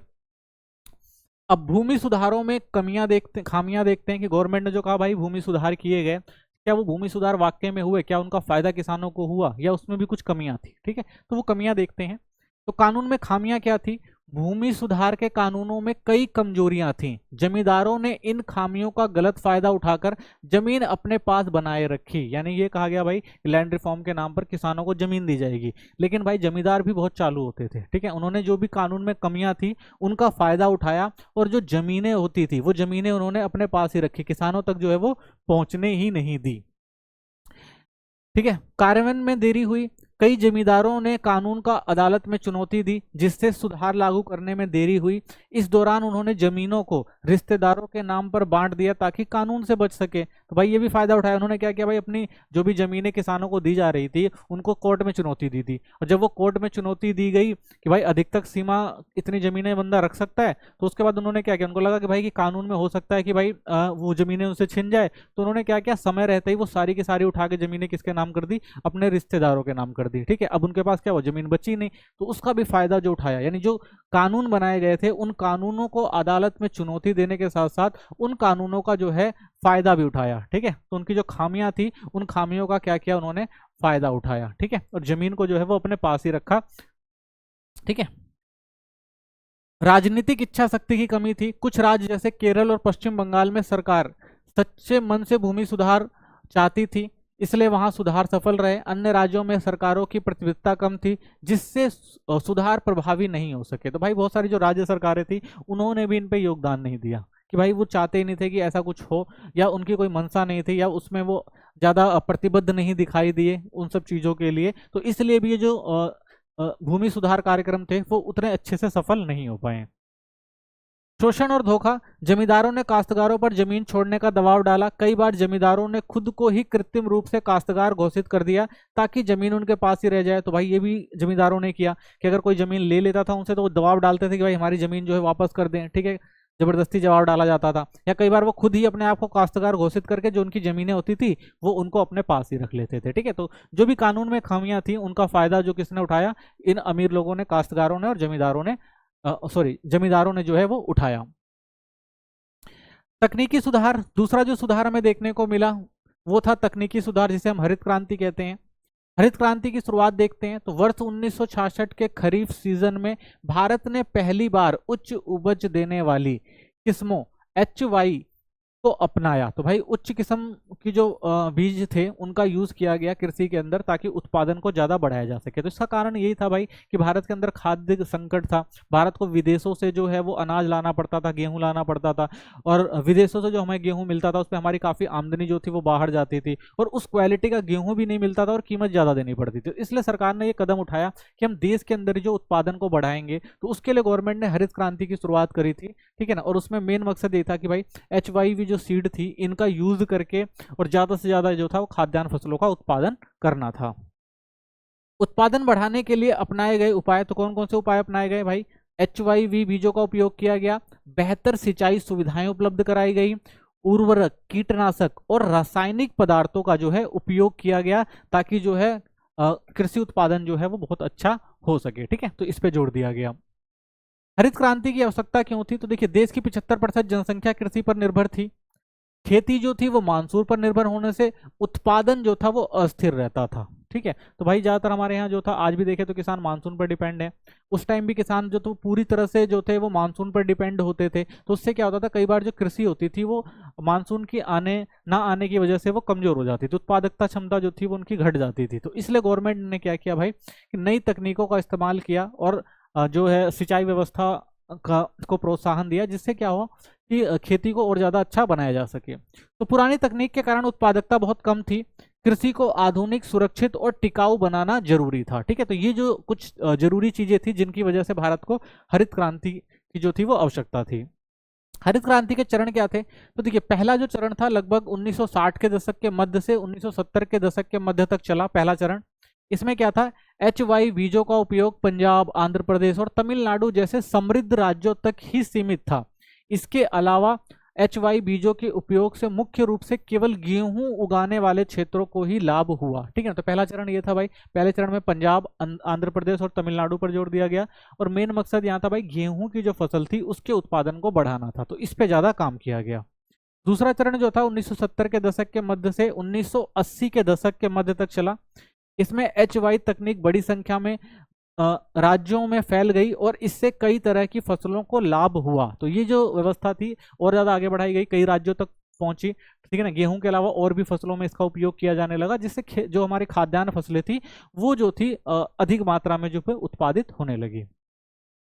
हरित क्रांति के लाभ क्या हुए? तो देखिए, हरित क्रांति का लाभ ये हुआ, सबसे पहले आत्मनिर्भरता आई, भारत को खाद्यान्नों में आत्मनिर्भरता प्राप्त हुई। अब हमें अमेरिका जैसे देशों से अनाज मंगाने की जरूरत नहीं थी, ठीक है। क्यों? क्योंकि भाई हमारे यहाँ खुद बफर स्टॉक हो गया, हमारे पास अनाज का उत्पादन इतना ज्यादा हो गया कि हम खुद बाहर बेचने लग गए। और अमेरिका जैसे देश जो हमें भाई अच्छे किस्म का गेहूं भी नहीं देता था और कीमत भी ज्यादा लेता था, ठीक है ना, और हमारे पर दबाव भी डालता था, आर्थिक दबाव भी डालता था, तो वो सब जो समस्याएं थी वो खत्म हो गई। यानी भारत क्या हुआ? आत्मनिर्भर हो गया। किसके मामले में? खाद्यान्न के मामले में। बाजार अधिशेष में वृद्धि हुई, किसान अपनी जरूरत पूरी करने के बाद अधिशेष फसल बाजार में बेचने लगे। इससे क्या हुआ भाई? किसानों की आय बढ़ी, ठीक है। तो ये फायदा ये हुआ कि अब वो क्या करते, पहले वो सिर्फ खाने के लिए उत्पादन करते थे, अब वो बेचने के लिए भी उत्पादन कर सकते थे, ठीक है। अनाज की कीमत में कमी आई तो खाद्यान्न की कीमतें अन्य वस्तुओं की तुलना में कम हो गई। गरीबी वर्ग को सीधा लाभ मिला क्योंकि वे अपनी आय का बड़ा हिस्सा भोजन पर खर्च करते थे। तो ठीक है, तो गरीबों को इससे फायदा हुआ कि भाई खाद्यान्न ज्यादा हुआ तो खाद्यान्न जो भी था उनकी कीमतों में जो है वो गिरावट आई। तो इससे क्या हुआ? उनकी जो आय का जो बड़ा हिस्सा भोजन पर खर्च होता था उसमें कमी आई, तो उनके पैसे की जो हुई बचत होनी शुरू हुई। बफर स्टॉक की सुविधा हो गई, सरकार भविष्य के लिए खाद्यान्नों का भंडार बना सकी और यह भंडार आपातकाल या संकट के समय काम आ सकते थे। तो बफर स्टॉक हो गया भारत के अंदर, खाद्यान्नों का भंडार हो गया, यानी अब क्या कर सकती थी सरकार? उसको बचा कर रख सकती थी और भविष्य में अगर कभी जरूरत पड़ती, अकाल वगैरह आता, तो उसका उपयोग किया जा सकता था, ठीक है। तो ये चीज हुआ हरित क्रांति से। हरित क्रांति के जोखिम क्या थे? ये तो हमने फायदे देखे थे, अब हम जोखिम देखते हैं, क्या क्या जोखिम हुए किसान को। तो आय असमानता का खतरा था, ठीक है। तो आय असमानता देखने को मिलती है। सबसे पहले केवल बड़े किसान ही HY तकनीक में निवेश कर सकते थे। तो भाई जो HY सीड थी वो महंगी होती थी, तो जो अमीर किसान थे तो वो तो बड़े आसानी से इन सब तकनीकों का इस्तेमाल कर सकते थे, ठीक है, निवेश कर सकते थे। इससे छोटे और बड़े किसानों के बीच आर्थिक अंतर बढ़ने का खतरा था। तो भाई जो अमीर किसान थे जिनके पास पैसा था वो क्या कर सकते थे? ज्यादा से ज्यादा इसका लाभ कमा सकते थे, लेकिन गरीब किसान थे उनके पास इतने पैसे नहीं थे। तो इस वजह से क्या हो गया, कई बार अमीर किसान जो थे और ज्यादा अमीर हो गए और गरीब किसान थे उनको इसका फायदा होता नहीं दिखाई दिया, ये देखने को मिला। कीटों के हमले का खतरा था, HY फसलें की कीटों के प्रति अधिक संवेदनशील थी क्योंकि भाई ज्यादा उत्पादन करती थी, कीटों लगने का जो खतरा वो ज्यादा था। तो छोटे किसान कीटों के हमले से अपनी पूरी फसल खो सकते थे। तो भाई अगर HY सीड का यूज करके किसान उत्पादन कर रहा है तो उसमें कीट ज्यादा लगेंगे, और छोटे मोटे किसान हैं अगर उनकी फसलों पर कीटाणु लग गए, ठीक है ना, कीट लग गए, तो उनकी फसलें खराब हो गई तो उनकी बेचारों को बहुत ज्यादा नुकसान हो सकता था। तो ये भी जो था वो जोखिम था हरित क्रांति का, ठीक है। सरकार की भूमिका क्या थी? तो वित्तीय सहायता, तो छोटे किसानों को कम ब्याज पर ऋण और सब्सिडी वाले उर्वरक प्रदान किए गए, तो गवर्नमेंट ने इसमें पहल करी। शोध संस्थाओं की मदद ली, सरकारी कृषि अनुसंधान संस्थाओं ने कीट नियंत्रण तकनीकें विकसित करी कि भाई अगर फसलों पर कीट लग रहे हैं तो उसको कैसे नियंत्रित किया जाए, तो इसके लिए तकनीकें बनाई गई। इससे कीटों से फसल नष्ट होने से खतरा कम हुआ। तो इससे क्या हुआ भाई? जो कीट जो फसल को नुकसान पहुंचा रहे थे उससे कम हुआ, यानी गवर्नमेंट ने भी इसमें अपना योगदान दिया, ठीक है, ताकि इन सब चीज़ों को बचाया जा सके और गरीब किसान जो है उनको भी ऋण वगैरह देकर उनकी आमदनी को भी बढ़ाया जा सके। तो गवर्नमेंट ने भी जो अपनी महत्वपूर्ण भूमिका निभाई थी हरित क्रांति के दौरान। कृषि सब्सिडी पर बहस चली उस टाइम, ठीक है ना, तो ये सबसे बड़ा मुद्दा रहा था उस टाइम देखा जाए तो सब्सिडी के पक्ष में कुछ लोगों ने तर्क दिया था, जैसे खेती जोखिम भरा था, जलवायु, मानसून और बाजार के उतार चढ़ाव के कारण खेती जोखिम भरा व्यवसाय होता था। तो ये कहा भाई सब्सिडी जो गवर्नमेंट दे रही थी तो उसके पक्ष में लोगों ने कहा भाई ये जरूरी है, क्योंकि भाई हमेशा एक जैसा मौसम होता नहीं है, जलवायु एक जैसी होती नहीं है, फसल एक जैसी होती नहीं है, कई बार किसानों को नुकसान हो जाता है। तो गवर्नमेंट को क्या करना चाहिए भाई? अगर सब्सिडी मिलती है तो उससे उनको फायदा होगा। आय असमानता कम होती है, सब्सिडी से गरीब किसानों को भी संसाधन मिलते हैं जिससे वे असमानता जो होती है वो कम होती है। तो सब्सिडी मिलेगी तो गरीब किसान भी क्या कर सकेंगे भाई? अपने बीज और उर्वरक खरीद सकेंगे, ठीक है ना, वो भी अपने फसलों का अच्छा उत्पादन कर सकेंगे, तो उनको भी क्या होगा? फायदा होगा, और जिससे असमानता जो होगी वो कम होगी। गरीबी से राहत, अधिकांश किसान गरीब हैं, सब्सिडी ना मिलने पर वे उर्वरक, बीज आदि नहीं खरीद पाएंगे। तो ये भी कहा गया था भाई कि बहुत सारे किसान जो होते हैं वो गरीब थे उस टाइम, और अगर उनको सब्सिडी नहीं दी जाएगी तो वो जो महंगे उर्वरक और जो HY सीड्स हैं इन सब चीज़ों को वो खरीद नहीं पाएंगे। तो इसलिए सब्सिडी जो देना था वो एक अच्छा कदम था गवर्नमेंट का, और गवर्नमेंट को देना चाहिए था। सब्सिडी के खिलाफ तर्क, कुछ लोगों ने सब्सिडी के खिलाफ बात रखी, जैसे सरकारी वित्त पर बोझ पड़ेगा, सब्सिडी से सरकार की आर्थिक स्थिति पर भारी दबाव पड़ता है, जबकि HY तकनीक फेल हो चुकी है तो सब्सिडी की आवश्यकता कम हो गई है। तो बहुत सारे लोगों ने कहा भाई कि HY तकनीक जो थी वो कई जगह काम नहीं आई, तो उससे क्या है कि सब्सिडी देने की आवश्यकता नहीं है, ये बात कही गई, क्योंकि इससे क्या होता है गवर्नमेंट पर आर्थिक बोझ बढ़ता है और ज़्यादा से ज़्यादा, तो गवर्नमेंट क्या है और जो काम है वो नहीं करेगी। ठीक है, अमीर किसानों को लाभ, सब्सिडी का ज्यादातर लाभ बड़े और अमीर किसान उठा लेते हैं, जबकि गरीब किसानों को उपेक्षित लाभ नहीं मिलता। तो बहुत सारे लोगों ने ये भी कहा कि भाई जो सब्सिडी है वो ज्यादातर कौन लेके जा रहे हैं, अमीर किसान लेकर जा रहे हैं। ठीक है, वो उसका ज्यादा फायदा उठा रहे हैं, गरीबों को तो इसका लाभ भी नहीं मिल रहा है। ठीक है, तो ये बात भी कही गई। कृषि के लिए सामान्य जो सुधार थे, ये समझते हैं कि सामान्य सुधार क्या करे थे गवर्नमेंट ने ताकि कृषि को और ज्यादा प्रोत्साहित किया जा सके। तो सिंचाई सुविधाओं का विस्तार किया, कृषि उत्पादकता बढ़ाने के लिए बड़ी और छोटी सिंचाई परियोजनाएं शुरू की गई, इससे वंचित भूमि का क्षेत्रफल बढ़ा और खेती मानसून पर निर्भर नहीं रही। तो गवर्नमेंट ने एक बड़ा कदम ये उठाया था भाई कृषि क्षेत्र को बढ़ाने के लिए कि भाई सिंचाई व्यवस्था ज्यादा करी जाए। ठीक है, इससे क्या होगा कि जो सिंचित भूमि का जब दायरा बढ़ेगा तो उससे क्या होगा, उत्पादन भी ज्यादा होगा। ठीक है, तो ये व्यवस्था कराई गई। ऋण का प्रावधान कराया गया, किसानों को कम ब्याज पर ऋण देने के लिए कहा गया, तो इसके लिए सहकारी ऋण समितियां बनाई गई ताकि किसानों को भाई ऋण प्रोवाइड करवाया जा सके ताकि वो आसानी से खेती कर सके। ग्रामीण विकास बैंक स्थापित किए गए, तो बहुत सारे ग्रामीण बैंक स्थापित किए गए थे जिससे किसानों को ऋण देना या उनकी जो भी आर्थिक समस्याएं उनको दूर किया जा सके। तो ये सारी जो थी और जो सुधार करे गए थे गवर्नमेंट के द्वारा ताकि कृषि को प्रोत्साहन दिया जा सके। नियमित बाजार और सहकारी विपणन समितियां बनाई गई, तो सरकार ने विनियमित बाजारों की स्थापना करी कि भाई जहां पर किसान क्या कर सकते थे, अपना जो भी सामान है वो बेच सकते थे। तो इसका उद्देश्य क्या था, किसानों को उचित मूल्य दिलाना कि भाई किसानों को क्या है इन बाजारों में अच्छा मूल्य मिल सके उनकी फसलों का। उन्हें बिचौलियों के शोषण से बचाना था, क्योंकि भाई बिचौलिए जो सामान खरीदेंगे वो सस्ता खरीदेंगे, ठीक है ना, और वही वो आगे जाके महंगा बेचेंगे। तो बिचौलियों को खत्म कर दिया गया कि आप डायरेक्ट क्या करें, इन विपणन केंद्रों में आए, ठीक है ना, इन बाजार में आए और गवर्नमेंट जो तय कर देगी उसके आधार पर आप इसको बेच सकते हैं या आप गवर्नमेंट को भी बेच सकते हैं। ये व्यवस्था गवर्नमेंट के द्वारा की गई। मूल्य समर्थन नीति अपनाई गई, MSP। सरकार न्यूनतम समर्थन मूल्य पर किसानों की फसल खरीदने का वादा करती है कि भाई आपकी जो फसल है एक निश्चित जो एक मूल्य रख दिया जाएगा, ठीक है ना, और इस मूल्य पर ही खरीदा जाएगा, इससे नीचे भी नहीं खरीदा जाएगा। तो गवर्नमेंट ने ये नीति अपनाई। यदि बाजार मूल्य गिरता है तो MSP पर खरीदकर किसानों को घाटे से बचाया जाएगा। और मान लीजिए कि भाई MSP से नीचे यानी जो एक तय किया गया है उस पर अगर कोई सामान नहीं खरीद रहा है तो उससे नीचे पे अगर कोई भी उस सामान की वैल्यू जाती है तो गवर्नमेंट क्या करेगी, खुद उसे खरीद कर उनको घाटे से बचाएगी किसानों को। ये नीति जो है सरकार के द्वारा अपनाई गई। औद्योगिक विकास की बात करते हैं। 1950 से 1990 में औद्योगिक विकास किस तरह से हुआ। तो स्वतंत्रता के समय उद्योगों की विविधता बहुत सीमित थी। भारत में सूती कपड़ा, जूट उद्योग ज्यादातर विकसित थे। तो उस समय अगर देखा जाए उद्योगों के नाम पर भारत में सिर्फ सूती कपड़ा और जूट उद्योग होते थे। और उसमें भी आप देखेंगे जमशेदपुर, कोलकाता में सिर्फ 2 अच्छी तरह से प्रबंधित लोहे और इस्पात की फर्म थी, ठीक है ना। तो यानी कि बहुत कम मात्रा में अगर देखा जाए भारत का जो था औद्योगिक क्षेत्र उस टाइम काम कर रहा था, ठीक है। तो इनको क्या करना था, प्रोत्साहित करना था और आगे बढ़ाना था। तो औद्योगिक विकास में सार्वजनिक क्षेत्र की भूमिका की बात करते हैं तो गवर्नमेंट ने क्या भूमिका निभाई, निजी क्षेत्र के लिए प्रोत्साहन की कमी करी गई। यानी भारतीय बाजार इतना बड़ा नहीं था कि निजी उद्योगपतियों को बड़ी परियोजनाएं शुरू करने के लिए प्रोत्साहित किया जा सके। तो सबसे बड़ी समस्या ये थी भाई कि औद्योगिक विकास जो भारत में हुआ उसमें कमी इसलिए भी थी कि भाई भारत का उद्योग जो बाजार था वो इतना बड़ा नहीं था, क्योंकि गरीबी थी, बेरोजगारी थी, ठीक है ना, और लोगों के पास इतना पैसा नहीं था कि लोग क्या कर सकें, उद्योग लगा सकें। तो इसलिए ये कहा गया कि भाई कि जो निजी क्षेत्र हैं, ठीक है, उनको क्या किया जाएगा, प्रोत्साहन ना देकर, ठीक है, इसको कौन देखेगा, इसको स्वयं गवर्नमेंट देखेगी, ठीक है। तो पहला क्या था, निजी क्षेत्र के लिए प्रोत्साहन की कमी थी अगर देखा जाए तो उस समय। तो यानी भारतीय बाजार में जो है वो निजी क्षेत्र इतने अच्छे से काम नहीं कर रहे थे औद्योगिक क्षेत्र के अंदर। बाजार के सीमित आकार के कारण औद्योगिक वस्तुओं की मांग भी कम थी, ठीक है। तो एक तो हमने देखा भाई यहाँ पर जो बड़े जो भारतीय बाजार में जो थे वो निजी उद्योगपति जो परियोजनाएं नहीं कर रहे थे, और दूसरा भारत का जो बाजार था वो भी इतना छोटा था, और यहाँ पर जो सामान को बनाना और उसके बाद बेच पाना ये भी जो था बहुत मुश्किल था। समाज कल्याण के उद्देश्य, तो राज्य का उन उद्योगों पर पूरा नियंत्रण था जो अर्थव्यवस्था के लिए जरूरी थे। तो गवर्नमेंट ने क्या किया भाई, एक अर्थव्यवस्था को चलाने के लिए जो भी उद्योग इंपॉर्टेंट है उन सबको अपने कंट्रोल में रखा ताकि लोगों को सामाजिक न्याय दिया जा सके, ठीक है।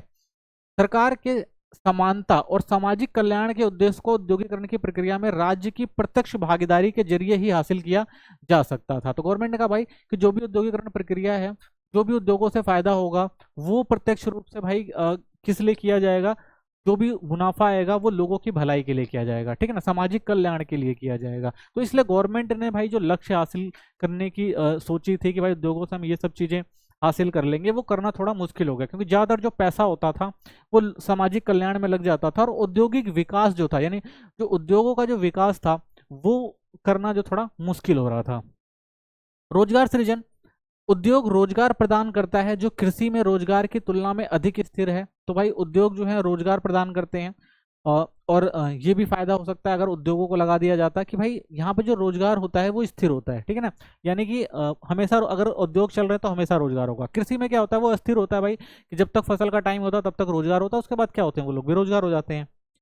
औद्योगिकरण आधुनिकरण और समग्र समृद्धि को बढ़ावा देता है। तो अगर औद्योगिकरण होता तो उससे क्या होता भाई, आधुनिकरण होता, नई चीजों का विकास होता, और देश का क्या होता है, समृद्ध जो एक समग्र विकास होता है, यानी पूरी तरह से हर एक मामले में जो है देश का विकास हो सकता था, ठीक है। तो रोजगार सृजन कर सकता था वो।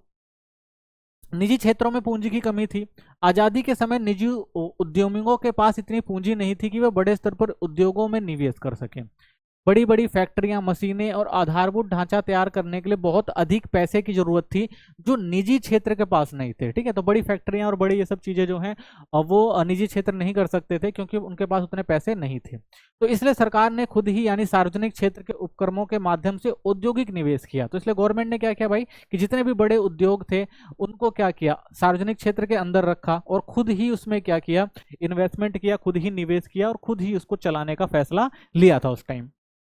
आइए अब समझते हैं हम औद्योगिक नीति संकल्प 1956, यानी औद्योगिक विकास के लिए हमारे देश में जो योजना बनाई गई, उस योजना के तहत ये नीति जो थी बहुत महत्वपूर्ण थी। इसने हमारे देश के जो औद्योगिक वो आर्थिक विकास था उसकी नींव रखी थी।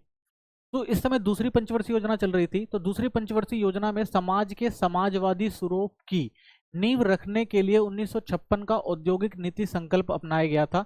तो इसके तहत ये तय किया गया कि भारत में जो है समाजवादी स्वरूप बना रहे और लोगों के कल्याण के लिए काम हो सके। तो इसी के चलते जो है ये औद्योगिक नीति संकल्प लाया गया था। और इसके अंदर क्या किया गया, जो उद्योग थे उनको 3 श्रेणियों में जो है वो पुनर्वर्गित किया गया, ठीक है। तो ये 3 श्रेणियां कौन कौन सी थी, तो पहली श्रेणी की अगर हम बात करते हैं तो पहली जो हमारी श्रेणी थी और उसमें उद्योग शामिल थे जो पूरी तरह से राज्य के स्वामित्व में होंगे, यानी पूरा का पूरा नियंत्रण जो होगा वो किसका होगा, सरकार के पास होगा। तो इसमें जो थे बड़ी जो भी इंडस्ट्री थी, चाहे वो हथियार और गोला बारूद हो गए, परमाणु ऊर्जा हो गई, विमान हो गया, तेल हो गया, रेलवे हो गया, तो ये सारा किसके कंट्रोल में रखा गया, राज्य यानी सरकार के कंट्रोल में रखा गया, ठीक है। तो इसका मकसद ये भी था कि भाई ये ज़्यादा बड़ी इंडस्ट्री थी और फायदा भी इनसे ज़्यादा होता, और इनसे जो मुनाफा होता उससे सामाजिक कल्याण काम भी किए जा सकते थे। तो इसलिए इनको पूरा गवर्नमेंट ने अपने कंट्रोल में रखा। दूसरी अनुसूची यानी दूसरी श्रेणी की बात करते हैं तो इस अनुसूची में राज्य उद्योग स्थापित करने की पहल करेंगे, ठीक है। तो क्या कहा गया कि राज्य जो होंगे यानी जो सरकारें होंगी वो उद्योग स्थापित करने की पहल करेगी, और निजी क्षेत्र राज्य के प्रयासों को पूरक करेंगे, ठीक है। और उनको पूरा करने का काम कौन करेगा, इनको निजी क्षेत्र करेंगे। तो इसमें कौन कौन से क्षेत्र थे, एल्युमिनियम हो गया, खनन उद्योग हो गया, उर्वरक हो गया, तो इन उद्योगों को शामिल किया गया, ठीक है। जिसमें स्थापित करने का काम किसको दिया गया, राज्य को, लेकिन इसको पूरक करने का काम किसका था भाई, कौन पूरक होंगे इसको, इसमें कौन योगदान देंगे, वो निजी क्षेत्र देंगे, ये तय किया गया। तीसरी जो अनुसूची थी, इस अनुसूची में वे शेष उद्योग शामिल हैं जो निजी क्षेत्र में होने थे, ठीक है। तो इसमें क्या किया गया भाई, जो भी निजी क्षेत्र में उद्योग हो सकते हैं उनको इसमें रखा गया। इन उद्योगों को लाइसेंस प्रणाली के माध्यम से राज्य द्वारा नियंत्रित किया जाता था। तो गवर्नमेंट ने क्या किया भाई, आपको अगर ये उद्योग स्थापित करना है तो आपको क्या करना पड़ेगा, लाइसेंस लेना पड़ेगा, जिससे नियंत्रण किसके कंट्रोल में रहे, गवर्नमेंट के। तो निजी क्षेत्र राज्य के साथ हाथ मिलाएं, जिसमें राज्य नई इकाइयां शुरू करने की पूरी जिम्मेदारी लेगा, ठीक है। तो इसमें क्या था, राज्य के साथ जो है जो भी निजी क्षेत्र हैं वो क्या करेंगे, हाथ मिलाएंगे, और पूरी जिम्मेदारी किसकी होगी, वो होगी सरकार की, ठीक है। यानी अगर आपको उद्योग स्थापित करना है तो लाइसेंस लेना पड़ेगा, और गवर्नमेंट जो भी नियम बताती है उस नियम के तहत आपको काम करने होंगे, ठीक है। तो ये तय किया गया। तो इस तरह से 3 श्रेणियां बना दी गई जो हमारे औद्योगिक विकास की जो थी वो नींव थी। लघु लघु उद्योगों को महत्व दिया गया था उस टाइम। तो लघु उद्योग कौन से होते हैं, तो 1950 में वह इकाई लघु उद्योग कहलाती थी जो अधिकतम 5 लाख तक निवेश करती थी, ठीक है। जो 5 लाख तक निवेश करके उद्योग चला रहे थे तो उनको क्या कहा जाता था, लघु उद्योग। और वर्तमान की अगर बात करें तो अधिकतम 1 करोड़ तक जो निवेश करने वाली इकाइयां होती हैं उन्हें क्या कहा जाता है, लघु उद्योग कहा जाता है। लघु उद्योग के विकास के क्या उद्देश्य थे, तो ये 1955 में बनी ग्राम एवं लघु उद्योग समिति ने इसके विकास की सिफारिशें की थी कि भाई जो लघु उद्योग होते हैं वो क्या करते हैं, ग्रामीण क्षेत्रों में या ऐसे क्षेत्रों में काम देने का काम करते हैं जहां पर जो बेसिक सुविधाएं नहीं होती हैं, ठीक है। तो उनके बगैर भी यहाँ पर ये लघु उद्योग स्थापित किए जा सकते हैं और इनसे क्या है, लोगों को स्वरोजगार या और लोगों को भी रोजगार दिया जा सकता है। तो इसलिए इसके विकास की जो है वो सिफारिश करी गई थी 1955 में, ठीक है।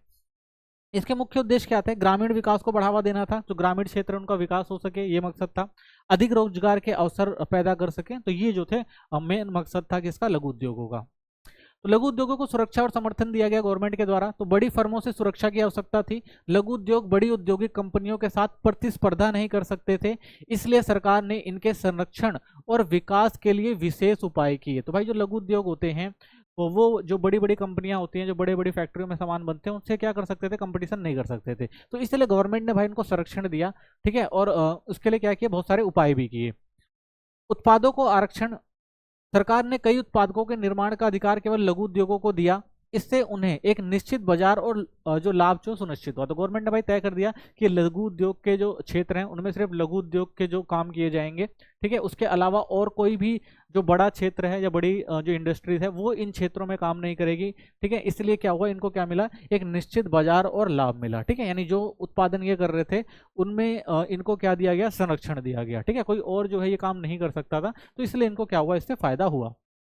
विभिन्न रियायतें भी दी गई इनको, सरकार ने लघु उद्योगों को कम ब्याज पर ऋण, ठीक है ना, तो कम ब्याज पर ऋण दिए गए, कम उत्पादन शुल्क लगाया गया और अन्य वित्तीय रियायतें दी गई, ठीक है। तो ये क्या था, एक तरह से देखा जाए तो लघु उद्योगों को क्या करना था, संरक्षण देना था और सुरक्षा देना था, जिससे ये लोग क्या कर सकें, विकास कर सकें, ठीक है। अब समझते हैं विदेशी व्यापार, ठीक है। तो विदेशी व्यापार क्या है, तो घरेलू फर्मों को विदेशी प्रतिस्पर्धा से बचाना था। तो व्यापार जो है वो भी इंपॉर्टेंट था आर्थिक विकास के लिए, और व्यापार अगर बाहर से सामान भारत के अंदर आता तो उससे क्या होता, जो भारत का सामान था उसकी वैल्यू कम हो जाती। तो इसलिए गवर्नमेंट ने क्या किया भाई, जो भी घरेलू फर्मों थी उनको विदेशी प्रतिस्पर्धा से बचाने का काम किया। और वो कैसे बचाने का काम किया, आयात प्रतिस्थापन लगाकर, ठीक है। अब ये आयात प्रतिस्थापन क्या होता है, तो पहली 7 परियोजनाओं में विदेशी व्यापार नीति आंतरिक व्यापार रणनीति थी, जिसे आयात प्रतिस्थापन कहा जाता था। आयात प्रतिस्थापन से तात्पर्य घरेलू उत्पादन द्वारा आयात के प्रतिस्थापन की नीति से है। तो इसका अर्थ क्या होता है, इसका अर्थ ये होता है भाई कि विदेशों से जो भी सामान आएगा, ठीक है, उस पर प्रतिबंध है। देश के अंदर जो सामान है वो तो ठीक है, लेकिन देश से बाहर से कोई भी सामान देश के अंदर नहीं आएगा, ठीक है। बाहर का कोई भी सामान नहीं आएगा, गवर्नमेंट जिसको चाहेगी वही सामान देश के अंदर आएगा, नहीं तो कोई भी सामान बाहर से नहीं आ सकता देश के अंदर। तो इसे क्या कहा गया, आयात प्रतिस्थापन, यानी बाहर की चीजों का भारत के अंदर एंट्री जो है वो मना है। यानी जो देश के अंदर सामान बन रहा है उसी को क्या है, खरीदा और बेचा जाएगा, विदेशों से कोई भी सामान जो है वो देश के अंदर नहीं आएगा। तो इसे क्या कहा गया, आयात प्रतिस्थापन कहा गया, ठीक है। इसकी सुरक्षा के उपाय, तो इसके लिए क्या किया गया, तो इसके लिए भाई प्रशुल्क टैरिफ लगाए गए, आयातित वस्तुओं पर लगाए गए करों को संदर्भित करता है। आयातित वस्तुओं पर भारी शुल्क लगाने का मूल्य उद्देश्य उन्हें अधिक महंगा बनाना और उनके उपयोग को हतोत्साहित करना था। यानी अगर कोई चीज बाहर से आ भी रही है देश के अंदर तो उस पर इतना ज्यादा टैरिफ लगा दिया जाता था, इतना ज्यादा प्रशुल्क लगा दिया जाता था कि वो देश के अंदर आकर क्या हो जाती थी, इतनी महंगी हो जाती थी तो उसे कोई खरीद ही नहीं पाता था। तो इसका मतलब क्या है कि वो लोग क्या देश के अंदर सामान बेचेंगे ही नहीं, ठीक है ना। तो इसीलिए सामान जो था वो बाहर से भारत के अंदर आ ही नहीं पाता था, ठीक है। दूसरा क्या है, कोटा तय कर दिया। इसका तात्पर्य घरेलू उत्पादन द्वारा किसी वस्तु के आयात की अधिकतम सीमा तय कर दी गई। चलो कोई सामान अगर बाहर से आ रहा है, ठीक है, कोई और वो बिक भी रहा है, तो गवर्नमेंट ने क्या कर दिया भाई, एक सीमा तय कर दी कि इतना ही सामान आ सकता है, इससे ज्यादा सामान भारत के अंदर नहीं आएगा, ठीक है। तो इसका मेन मकसद क्या था, इसका मेन मकसद यही था, ये क्या चाहते थे भाई, जो देश के घरेलू उत्पाद हैं उसको क्या करना था, संरक्षण देना था कि घर जो देश के अंदर बना सामान है वही क्या हो, बिके, ठीक है। तो ये मेन मकसद था। आयात प्रतिस्थापन के कारण क्या थे, तो विदेशी प्रतिस्पर्धा से बचाना। तो पहला कारण जो था आयात प्रतिस्थापन का वो था कि भाई विदेशों से जो भी सामान आ रहा है, जो भी प्रतिस्पर्धा है, उससे क्या किया जा सके, बचाया जा सके। तो भारत जैसा विकासशील देश के उद्योग अधिक विकसित अर्थव्यवस्थाओं द्वारा उत्पादित वस्तुओं के साथ प्रतिस्पर्धा करने की स्थिति में नहीं थे। यानी देश के अंदर जो भी सामान बन रहा था वो विदेशों से प्रतिस्पर्धा नहीं कर सकता था। संरक्षण के साथ वे समय के साथ प्रतिस्पर्धा करने में सक्षम होंगे। तो ऐसा लगा था भाई कि धीरे धीरे क्वालिटी बेहतर हो जाएगी तो हम क्या कर सकते हैं, इन जो बाहर की चीजें हैं उनसे प्रतिस्पर्धा कर पाएंगे। तो इसलिए क्या करना था, अपनी वस्तुओं को अच्छे से और सक्षम बनाना था। तो ये कारण था।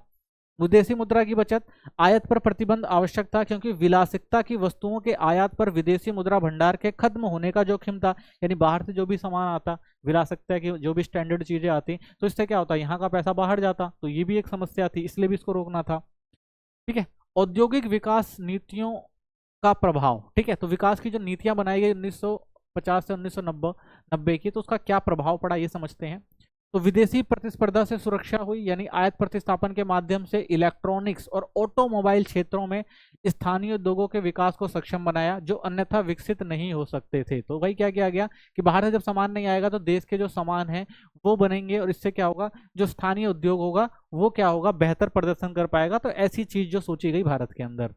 उद्योग विविधीकरण किया गया। 1990 तक औद्योगिक क्षेत्र काफी हद तक सार्वजनिक क्षेत्र के कारण विविधीकृत हो गया। यह अब सूती वस्त्र और जूट तक सीमित नहीं था। तो अब क्या हुआ भाई, पहले हमारे यहाँ उद्योग के नाम पर क्या होता था, सूती वस्त्र और जूट, इन सब चीजों का उत्पादन होता था। लेकिन अब क्या हुआ, धीरे धीरे भारत के अंदर जो था, जब सार्वजनिक क्षेत्र आया और उसने औद्योगिक क्षेत्र को बढ़ाया, तो इससे क्या हुआ कि विविधीकरण हुआ, यानी बहुत सारे जो इंडस्ट्री थी भारत के अंदर लगने लगी। ठीक है, अगर देखा जाए तो औद्योगिक क्षेत्र जो था वो काफी विकसित हुआ। लोहा हो गया, टीन हो गया, एल्युमिनियम हो गया, सीमेंट, तो ऐसी बहुत सारी जो थी चीजें भारत के अंदर बननी शुरू हुई।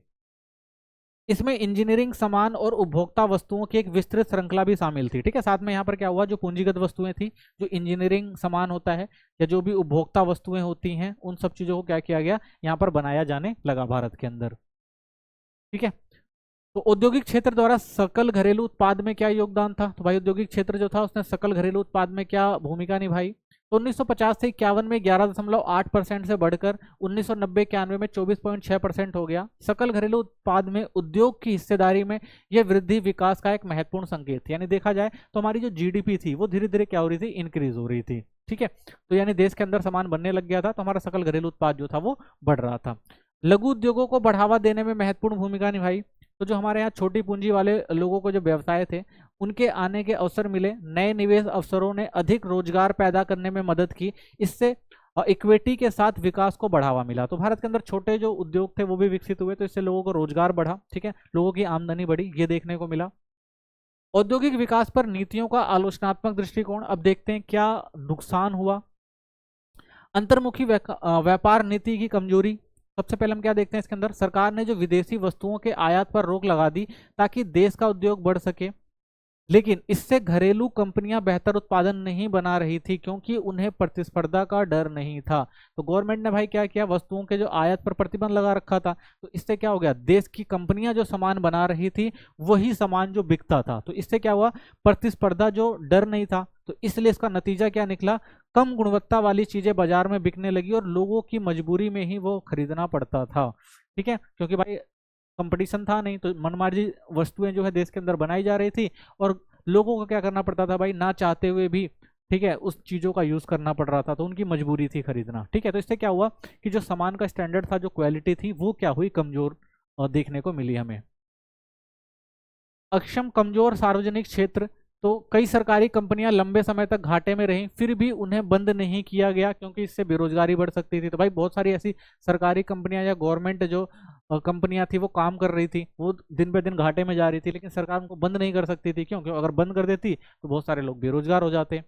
सरकार ने कुछ ऐसे क्षेत्रों में भी कंपनियां बनाई जहां निजी कंपनियां बेहतर काम कर सकती थी, जैसे होटल और टेलीफोन सेवाएं। तो कुछ ऐसे भी क्षेत्र थे जहां जो सरकारी कंपनियां भी काम कर रही थी, लेकिन वो जो है प्राइवेट कंपनियों से अच्छा नहीं कर पा रही थी, जैसे होटल हो गए, टेलीफोन सेवाएं हो गई। ठीक है, तो ये लोग आपने देखा ही होगा।